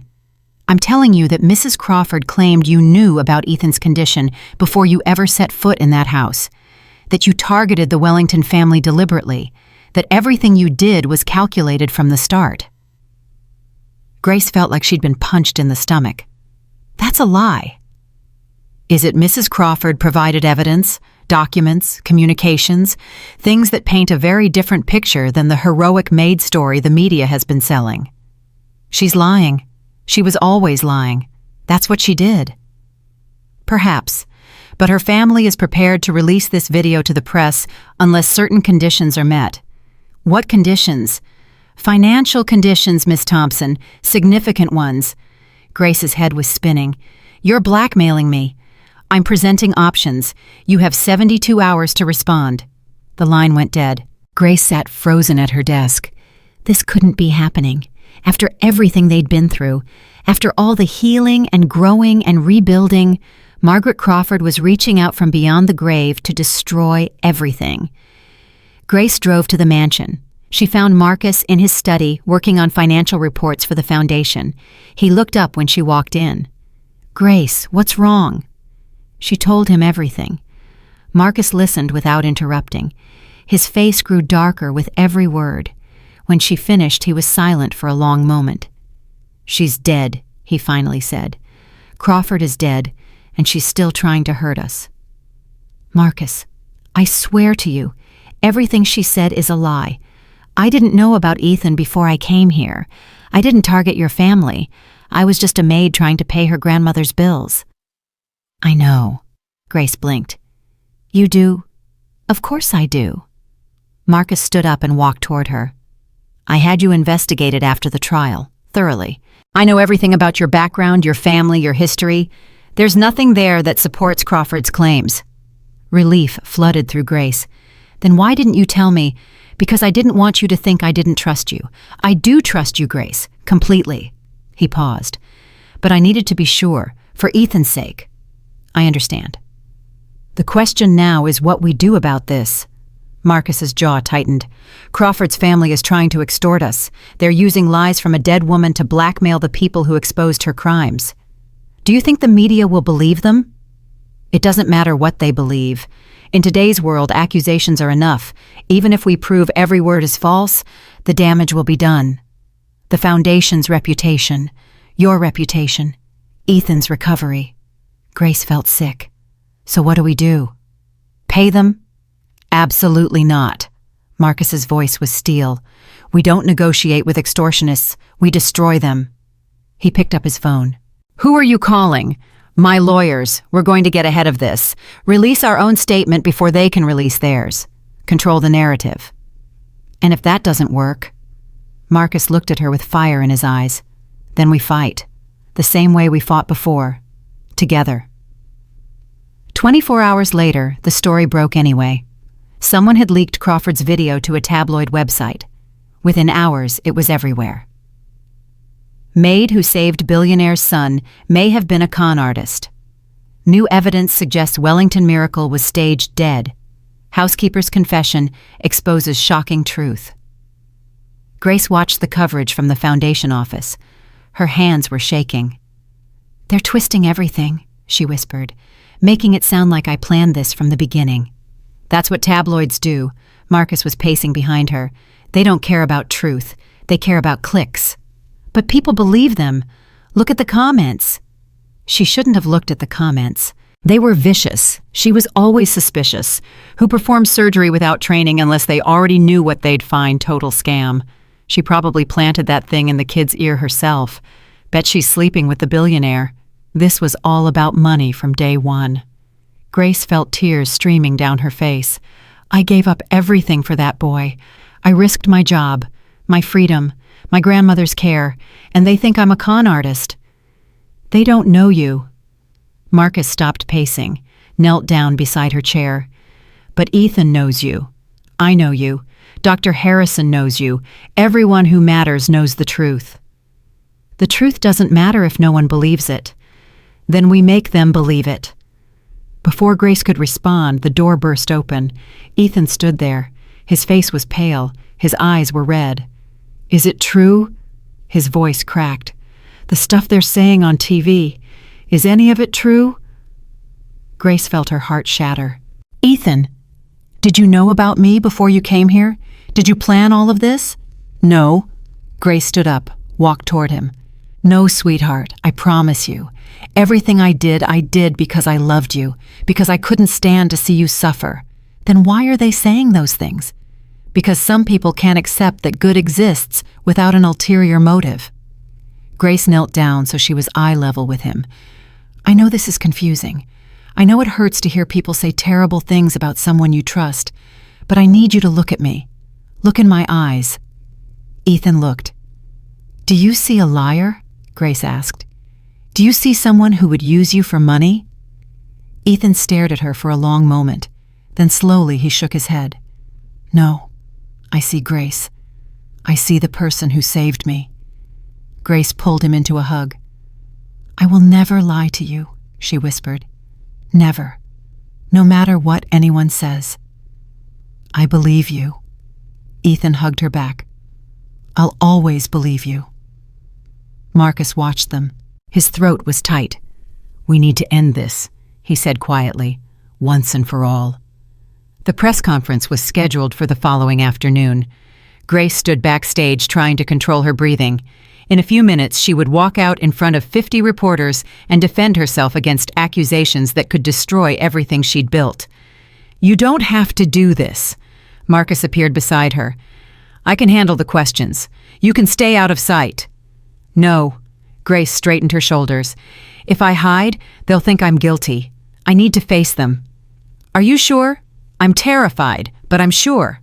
Marcus nodded. Then let's go. They walked out together. The room exploded with camera flashes and shouted questions. Miss Thompson, did you know about the blockage before you were hired?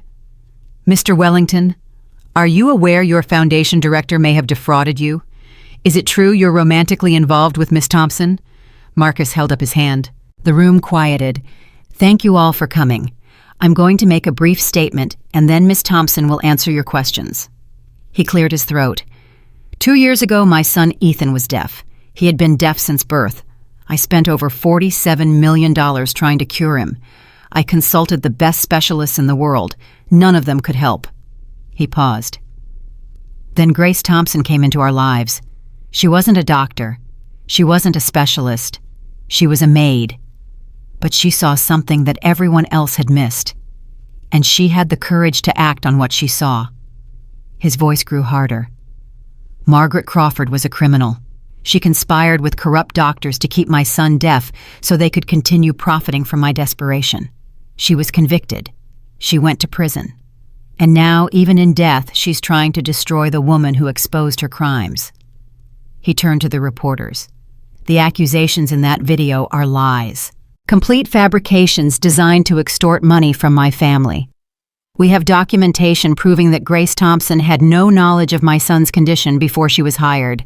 We have evidence showing that Crawford's family demanded payment to suppress this video, and we have testimony from multiple witnesses confirming that everything Grace did was motivated by compassion, not greed. He stepped back. Miss Thompson will now take your questions. Grace walked to the microphone. Her hands were steady now. Her voice was clear. My name is Grace Thompson. 3 years ago, I was a maid trying to pay my grandmother's nursing home bills. I took a job at the Wellington estate because I needed the money. I had no idea what I would find there. She looked directly into the cameras. But I did find something. I found a little boy in pain. A child who touched his ear every day because something was wrong. A child who had been failed by everyone who was supposed to help him. Her voice grew stronger. I'm not a doctor. I'm not a hero. I'm just a person who couldn't look away from a suffering child. If that makes me a con artist, then every parent who fights for their sick kid is a con artist. Every teacher who stays late to help a struggling student is a con artist.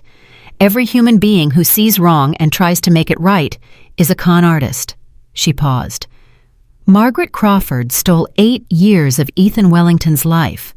She helped keep him trapped in silence while doctors profited from his condition.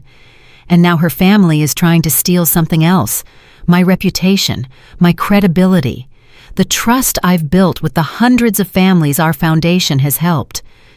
Grace leaned into the microphone. I won't let them. I will fight these accusations with everything I have. Not because I care what strangers on the internet think of me, but because there are children out there who need help. children like Ethan. And if Crawford's lies are allowed to stand, it might stop someone from reaching out. It might make someone afraid to trust. She took a breath.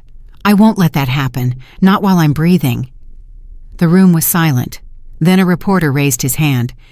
Miss Thompson, do you have any evidence that proves you didn't know about Ethan's condition beforehand? Yes. Grace nodded to Marcus. He stepped forward with a folder.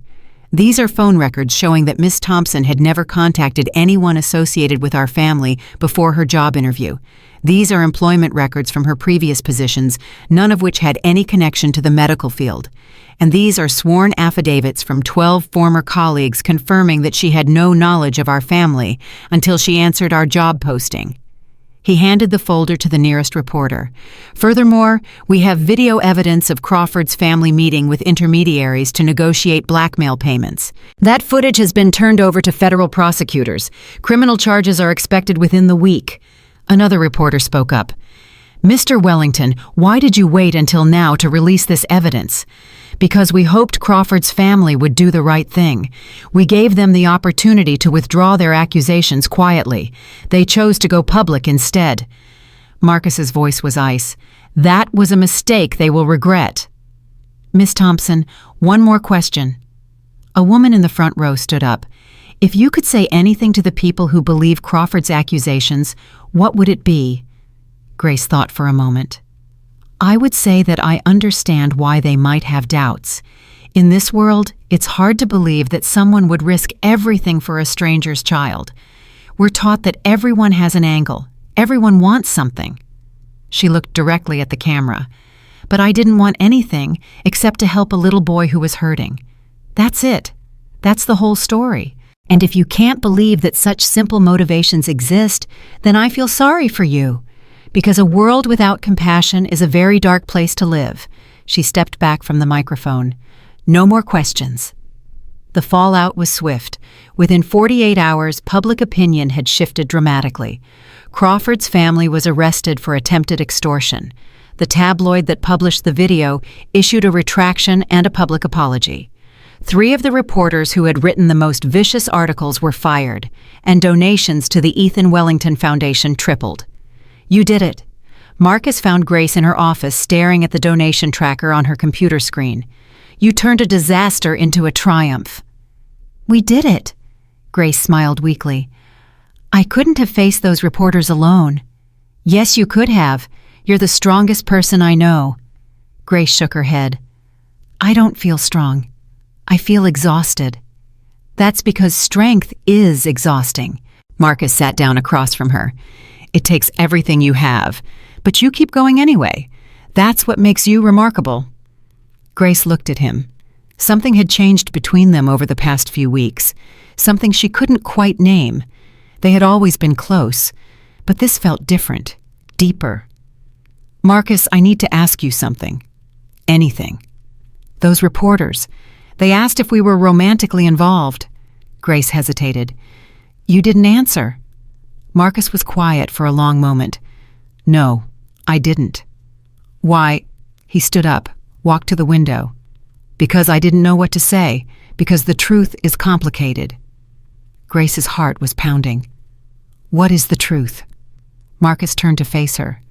The truth is that I've been falling in love with you for 2 years. The truth is that I didn't want to say anything, because I was afraid of ruining what we have. The truth is that you saved my son, and then you saved my soul, and I don't know how to thank you for that without sounding like a fool. Grace couldn't breathe. Marcus, you don't have to say anything. He held up his hand. I'm not expecting anything. I just wanted you to know. After everything we've been through, I thought you deserved the truth. Grace stood up slowly. She walked toward him. And then she did something she'd been wanting to do for longer than she cared to admit. She kissed him.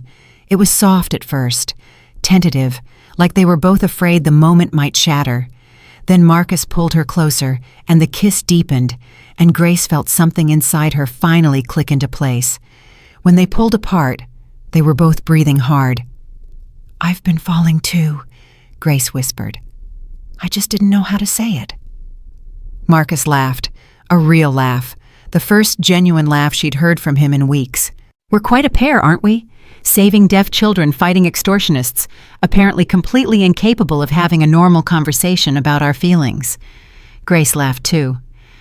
I guess we'll have to work on that. I guess we will. They stood there, foreheads touching, just breathing together. What do we tell Ethan? Grace finally asked. The truth. He's old enough to understand. And if he doesn't approve, Marcus smiled. He's been asking me for months when I'm going to ask you out. I think he'll be thrilled. Grace pulled back. Months. He's known for months. He's a smart kid. He sees things. He gets that from his mother. Marcus's smile faded slightly, but it didn't disappear. Yes, he does. Grace took his hand. Elizabeth would be proud of him, of who he's become. I know. Marcus squeezed her fingers. I think she'd be proud of us too. That evening they told Ethan together. The boy listened with a serious expression. When they finished, he was quiet for a long time. So you're going to be like my mom now? He asked Grace. Grace felt her heart clench. I would never try to replace your mother, Ethan. She loved you more than anything. I know. Ethan nodded. But she's gone. And you're here. He looked between them. I think she'd want us to be happy. You do? Yeah. Ethan smiled. Besides, you already feel like family. This just makes it official. Grace pulled him into a hug. I love you, sweetheart. So much. I love you too. Ethan hugged her back. Then he looked at his father. Does this mean I can call her Mom? Marcus's eyes were wet. That's up to Grace. Grace couldn't speak. She just nodded. Okay then. Ethan grinned. Mom it is. 6 months later, they were married. It was a small ceremony, just family and close friends. Dr. Harrison was there. Dorothy Thompson was there, wheeled in by a nurse but beaming with pride. Ethan served as ring bearer. When the officiant asked if anyone objected, Ethan shouted, I definitely don't object, and everyone laughed. Grace wore a simple white dress. Marcus wore a suit that probably cost more than her old apartment. None of that mattered. What mattered was the look in Marcus's eyes when he said, I do. What mattered was the feeling of Ethan's hand in hers as they walked down the aisle together. What mattered was her grandmother's whispered words as Grace knelt beside her wheelchair. You did it, baby girl. You found your family. I didn't find them, Grandma. Grace smiled through her tears. They found me. The reception lasted until midnight. Grace danced with Marcus. She danced with Ethan. She even danced with Dr. Harrison, who turned out to be surprisingly light on his feet. At some point, she found herself standing alone on the terrace, looking up at the stars. Penny for your thoughts. She turned. Marcus was walking toward her with 2 glasses of champagne. Just thinking about how much has changed. Good changes. The best changes. Grace took a glass. 3 years ago, I was a maid with nothing. Now I have a husband, a son, a purpose, a foundation that's helped over 800 children. That too. Grace smiled. Although I can't take credit for that. That was all of us. You're too modest. Marcus clinked his glass against hers. None of this would exist without you. Not the foundation, not Ethan's hearing, not this marriage. You would have found another way. No. Marcus's voice was serious. I wouldn't have. I'd spent 8 years looking for answers in hospitals and labs. I never thought to look in my own house. He took her hand. You taught me that miracles don't come from money or technology. They come from people who care enough to pay attention. Grace felt tears pricking her eyes. That's the nicest thing anyone's ever said to me. It's the truth. Marcus pulled her close. And I plan to spend the rest of my life making sure you know it. They stood there together watching the stars, husband and wife, father and mother, a family that had been built from tragedy and hope and one woman's refusal to look away. Grace, Marcus said quietly. Yes. Thank you. For what? For everything. He kissed her forehead. For giving me my son. For giving me my life. For being exactly who you are. Grace leaned into him. Thank you for letting me be part of it. They stayed on the terrace until the last guests left. Then they went inside where Ethan was waiting. "Can we watch a movie?" he asked. "All three of us like a real family." Grace looked at Marcus. Marcus looked at Grace. "Absolutely," they said together. Ethan grinned and ran to set up the TV. Grace watched him go. Her son now, officially, the boy who had changed everything, the boy she had saved who had saved her right back. "Ready?" Marcus asked. Grace smiled. "Ready." They walked into the house together, a family.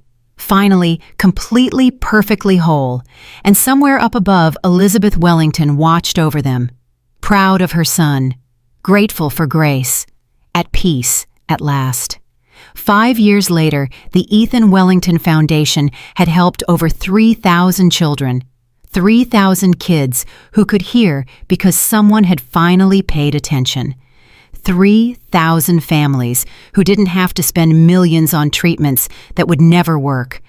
3,000 miracles, one at a time. Grace stood at the podium of the National Children's Health Conference, looking out at 2,000 faces. Her hands weren't shaking anymore, not like they used to. 10 years ago, she began, I was a maid. I had no degree, no credentials, no medical training. What I had was a debt I couldn't pay, and a grandmother who needed care. The audience was silent, waiting. I took a job at a wealthy family's estate because I needed the money. I wasn't looking to save anyone. I wasn't looking to change the world. I was just trying to survive. She paused. But then I met a boy, an 8-year-old child who had been deaf since birth, a child whose father had spent $47 million trying to cure him, a child who every specialist in the world had given up on. Grace looked directly into the cameras. They hadn't given up because there was no hope. They'd given up because keeping him deaf was more profitable than curing him. Murmurs rippled through the audience.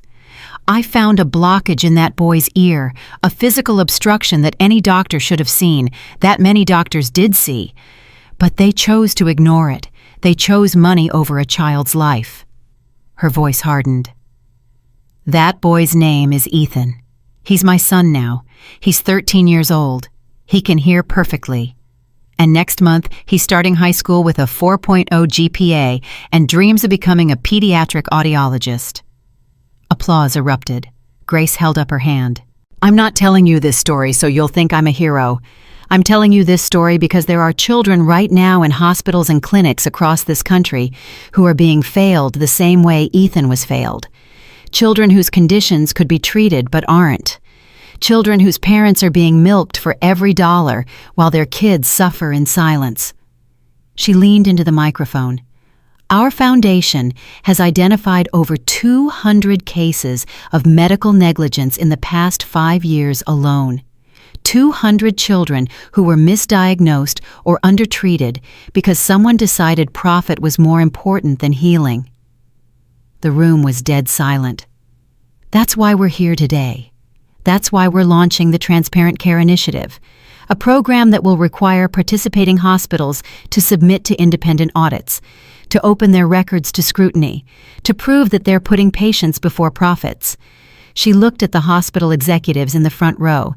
Some of you won't like this. Some of you will fight it. But I want you to know something. Her eyes blazed. I was a maid who took on a medical consortium worth billions of dollars. I won. My son can hear. Their doctors are in prison. She smiled coldly. Do you really want to find out what I can do now that I have resources? The applause was thunderous. After the speech, Grace found Marcus waiting backstage. That was incredible, he said, pulling her into a hug. You had them terrified. Good. They should be terrified. Grace pulled back. How's Ethan? Nervous. His presentation is in an hour. His first public speech. Grace smiled.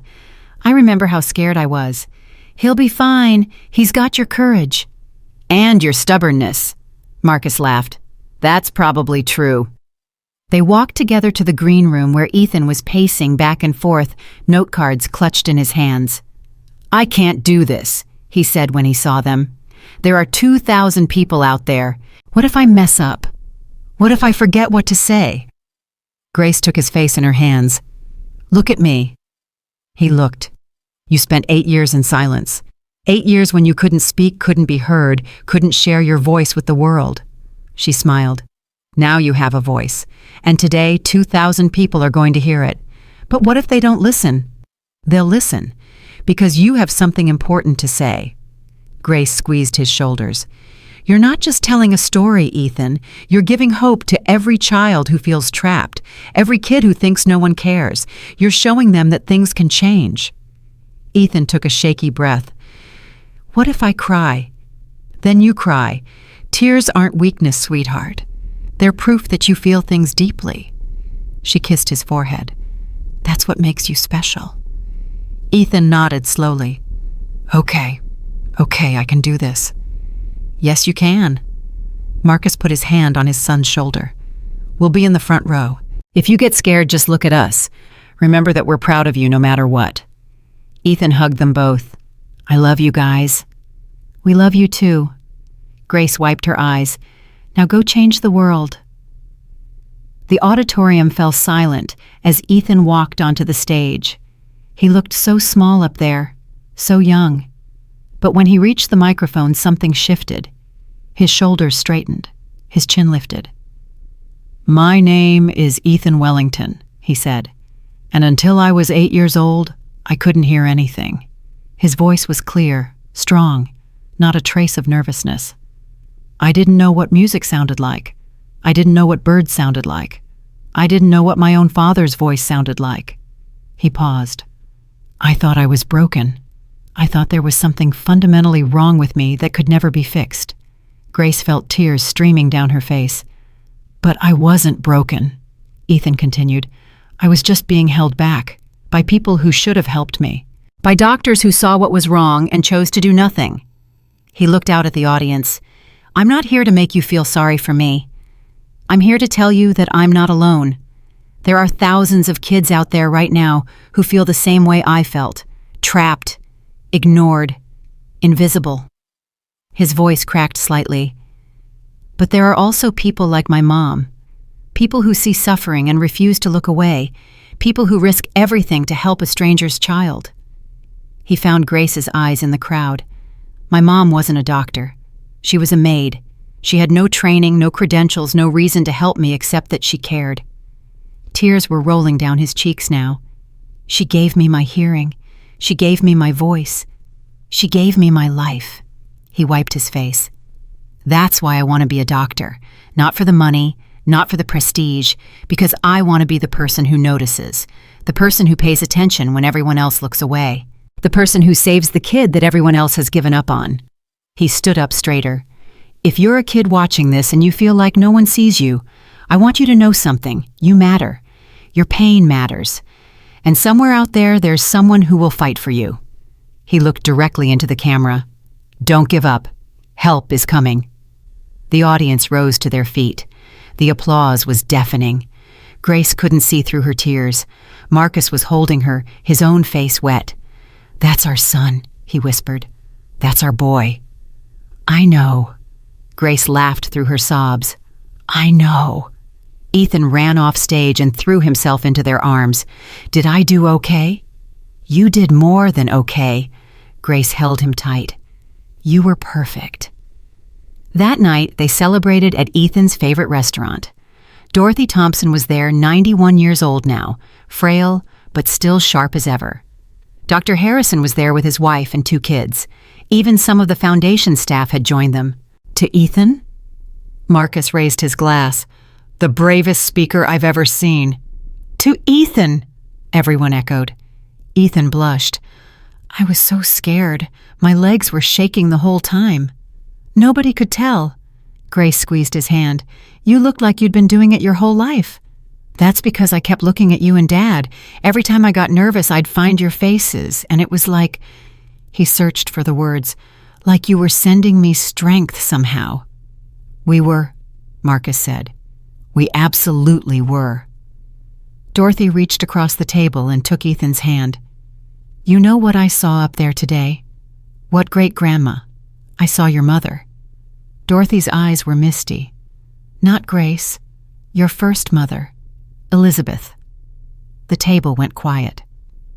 I never met her, Dorothy continued, But I've seen her pictures, heard the stories, and when you were up there speaking from your heart, I could feel her, watching over you, proud of the young man you've become."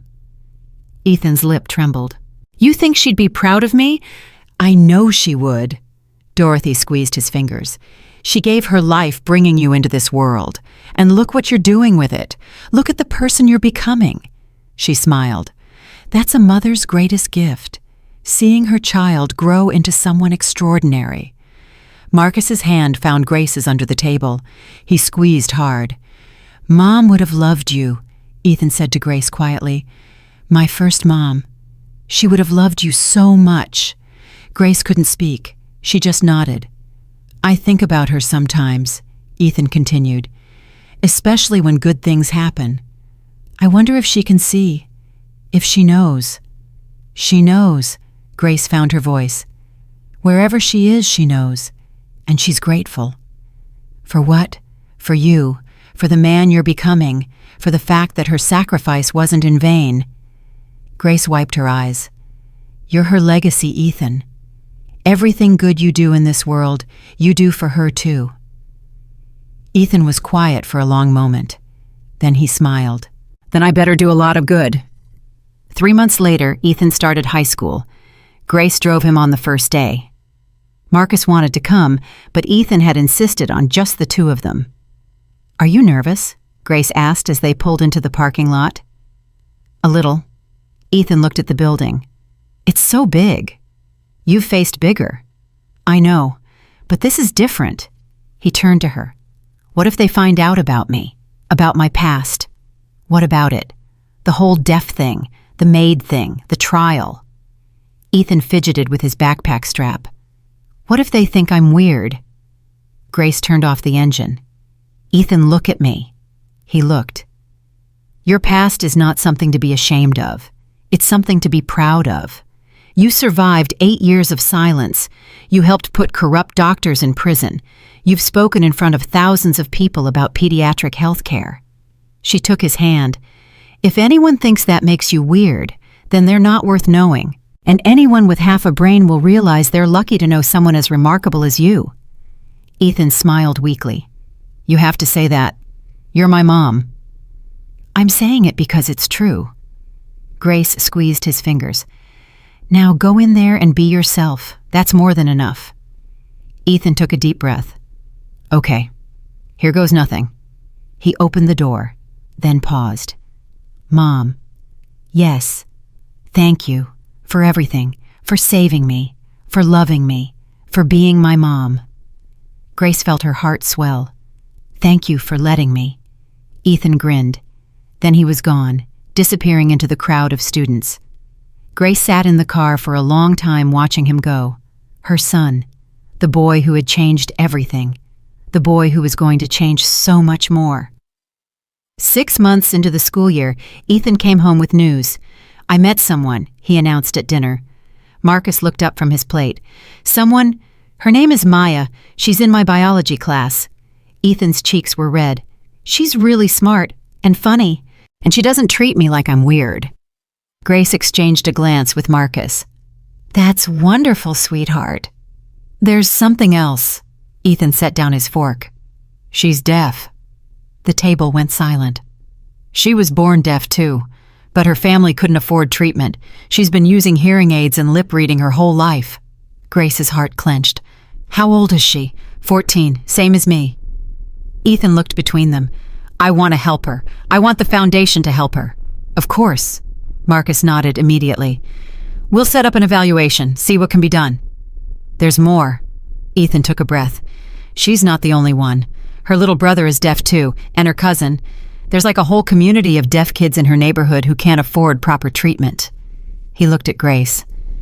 "I told her about you, about what you did for me. She started crying, Mom. She said she never knew people like you existed." Grace felt tears pricking her eyes.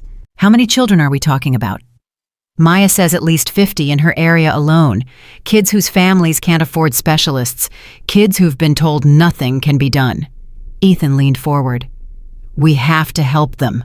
All of them." Marcus was already pulling out his phone. I'll call Dr. Harrison. We'll organize a screening event. Get every one of those kids evaluated properly.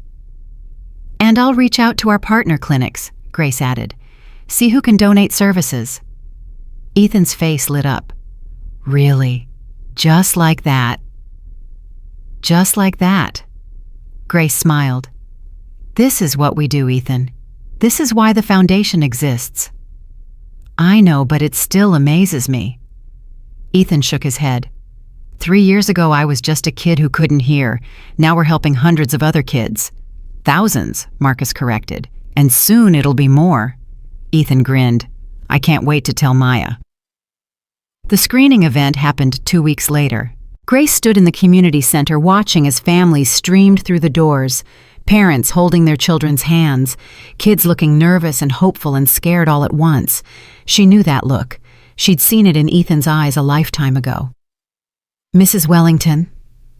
A woman approached her, young, tired, a small girl clutching her hand. I'm Maria Gonzalez, Maya's mother. Grace took her hand.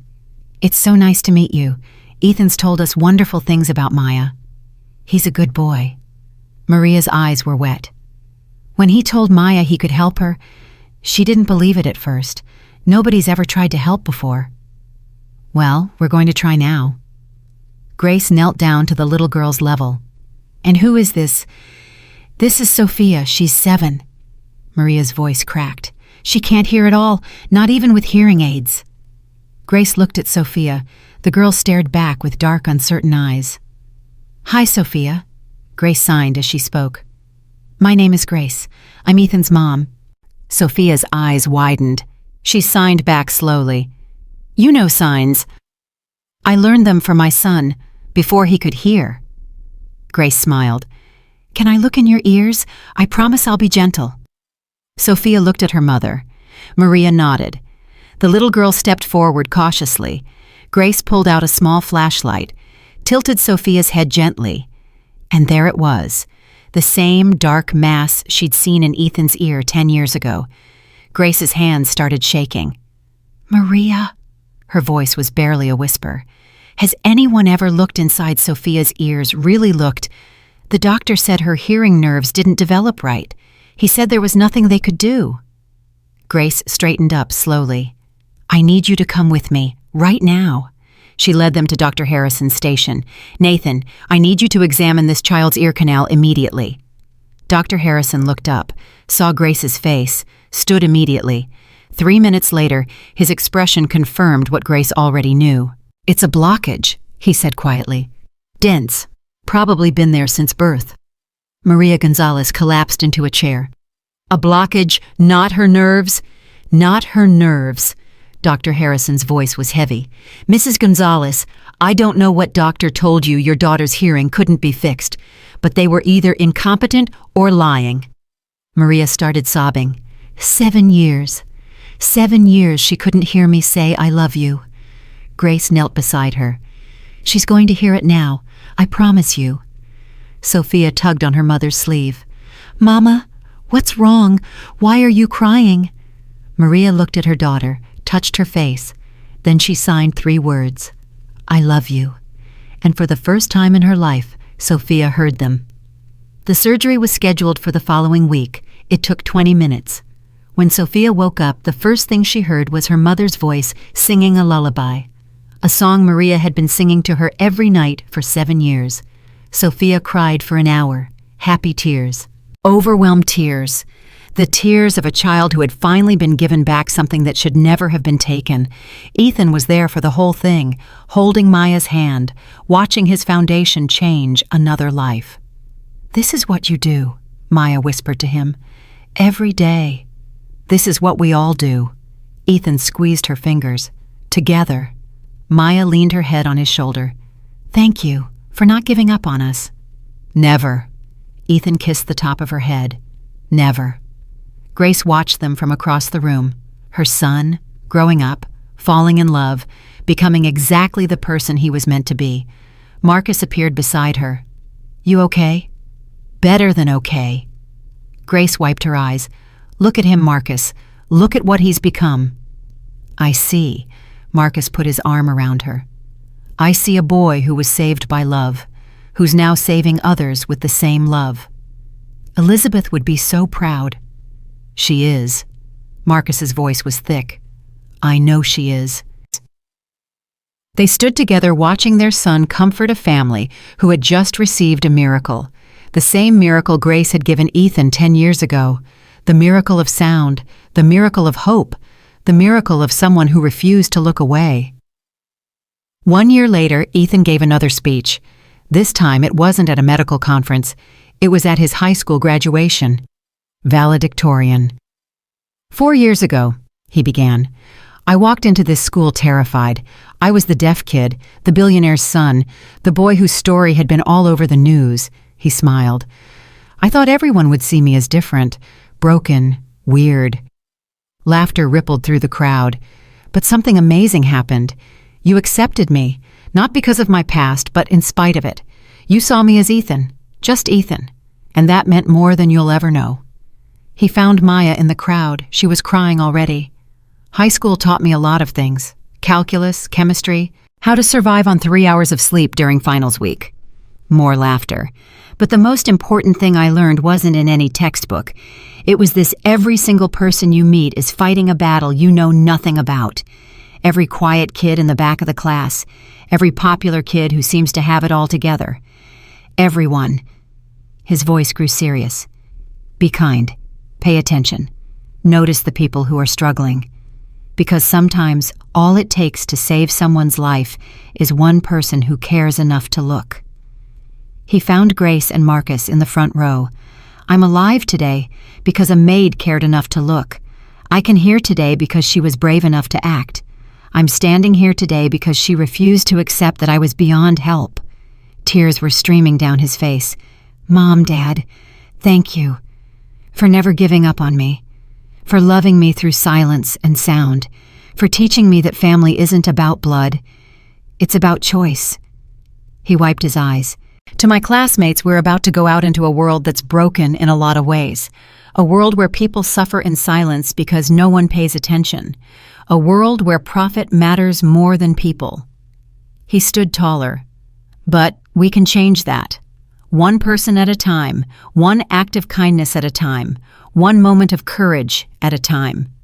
He looked out at 2,000 faces. Don't look away. Don't assume someone else will help. Don't tell yourself it's not your problem. His voice rang out clear and strong. Be the person who notices. Be the person who acts. Be the maid who saves the billionaire's son. Be the kid who helps the deaf girl in biology class. Be the person you needed when you were struggling. He smiled. Class of 2037, go change the world. And remember, miracles don't come from money or power or credentials. They come from people who care enough to pay attention. He raised his cap. We've got this. The crowd erupted. Grace was sobbing. Marcus was sobbing. Dorothy Thompson, 96 years old and still holding on, was sobbing. But they were all smiling, because the boy who couldn't hear had found his voice, and that voice was going to change the world. That evening, the family gathered one last time at the mansion. Ethan was leaving for college in the morning. Stanford, pre-med. I can't believe this is happening, Grace said, helping him pack. It feels like yesterday you were sitting on those stairs arranging toy cars. I still remember that day. Ethan smiled. The day you helped me with the airplane wing. The day everything changed. Do you really remember it? Every detail. He stopped packing. I remember the way you smiled at me, the way you didn't treat me like I was broken, the way you waved and I waved back. His voice cracked. It was the first time in years anyone had looked at me like I was a real person, not a problem to be solved, not a tragedy to be pitied. Just a kid. Grace felt tears coming again. You were never a problem, Ethan. Not to me. I know that now. He hugged her tight. But back then I didn't. Back then I thought I would be alone forever. And now, Ethan pulled back and smiled. Now I have everything. A family. A future. Maya. His eyes sparkled. And a voice that can help other kids who feel the way I felt. Grace cupped his face. Your mother would be so proud. Elizabeth. She would look at you and see everything she hoped for. I know. Ethan nodded. I feel her sometimes. When I'm scared. When I'm about to do something big. It's like there's a warmth around me, telling me I can do it. That's her. That's definitely her. Marcus appeared in the doorway. The car's packed. Ready when you are. Ethan looked around his room one last time. The model airplanes, the paper birds Grace had made him all those years ago, the framed photo of his first day of hearing tears streaming down his face, Grace holding him tight. I'm ready. They drove to the airport together. At the gate, Ethan hugged his father. Take care of her, he whispered. She pretends to be strong, but she's going to cry every day for a month. I know. Marcus laughed through his tears. I'll take care of her. You take care of yourself. I will. Then Ethan turned to Grace. For a long moment they just looked at each other, a maid and a deaf boy who had become mother and son. I don't know how to say goodbye, Grace admitted. Then don't. Ethan smiled. Say see you later, because you will. I'll be home for Thanksgiving, and Christmas, and every chance I get. You better be. I will, because home isn't a place, Mom. Home is you. Grace broke down completely. She pulled him into a hug that seemed to last forever. I'm so proud of you, she sobbed. So proud of the man you've become. I became this because of you. Ethan held her tight. Everything I am, everything I'll ever be. It started with you. The final boarding call echoed through the terminal. Ethan pulled back, wiped his eyes, squared his shoulders. I love you, Mom. I love you too, sweetheart, more than words can say. He picked up his bag, walked toward the gate, then stopped, turned around one last time. Hey, Mom. Yes. Thank you for looking. Grace smiled through her tears. Always, baby, always. And then he was gone. Grace stood at the window watching his plane take off, watching her son rise into the sky. Marcus put his arm around her. He's going to be okay. I know. Grace leaned into him. He's going to be more than okay. He's going to be extraordinary. Because of you. Because of all of us. They stood there until the plane disappeared into the clouds. Then Grace turned and walked out of the airport into a world her son was going to help change. 20 years later, the Ethan Wellington Foundation had helped over 50,000 children and Dr. Ethan Wellington, chief of pediatric audiology at Johns Hopkins, was leading the charge. But every year, on the anniversary of the day Grace had removed that blockage from his ear, he came home. He sat with his mother in the garden, held her hand, watched the sunset, and he said the same thing he'd said every year for 3 decades. Thank you for not looking away. And Grace, now 77 years old, with gray hair and wrinkled hands and a heart full of love, would smile and squeeze his fingers. Thank you for being worth looking at. Because that was the truth. That was the whole story. A maid who noticed, a boy who was suffering, and a choice that changed everything. Miracles don't come from money or technology. They come from people who care enough to pay attention. They come from love that refuses to look away. And they come from the simple, powerful truth that every child is worth saving. Every single one.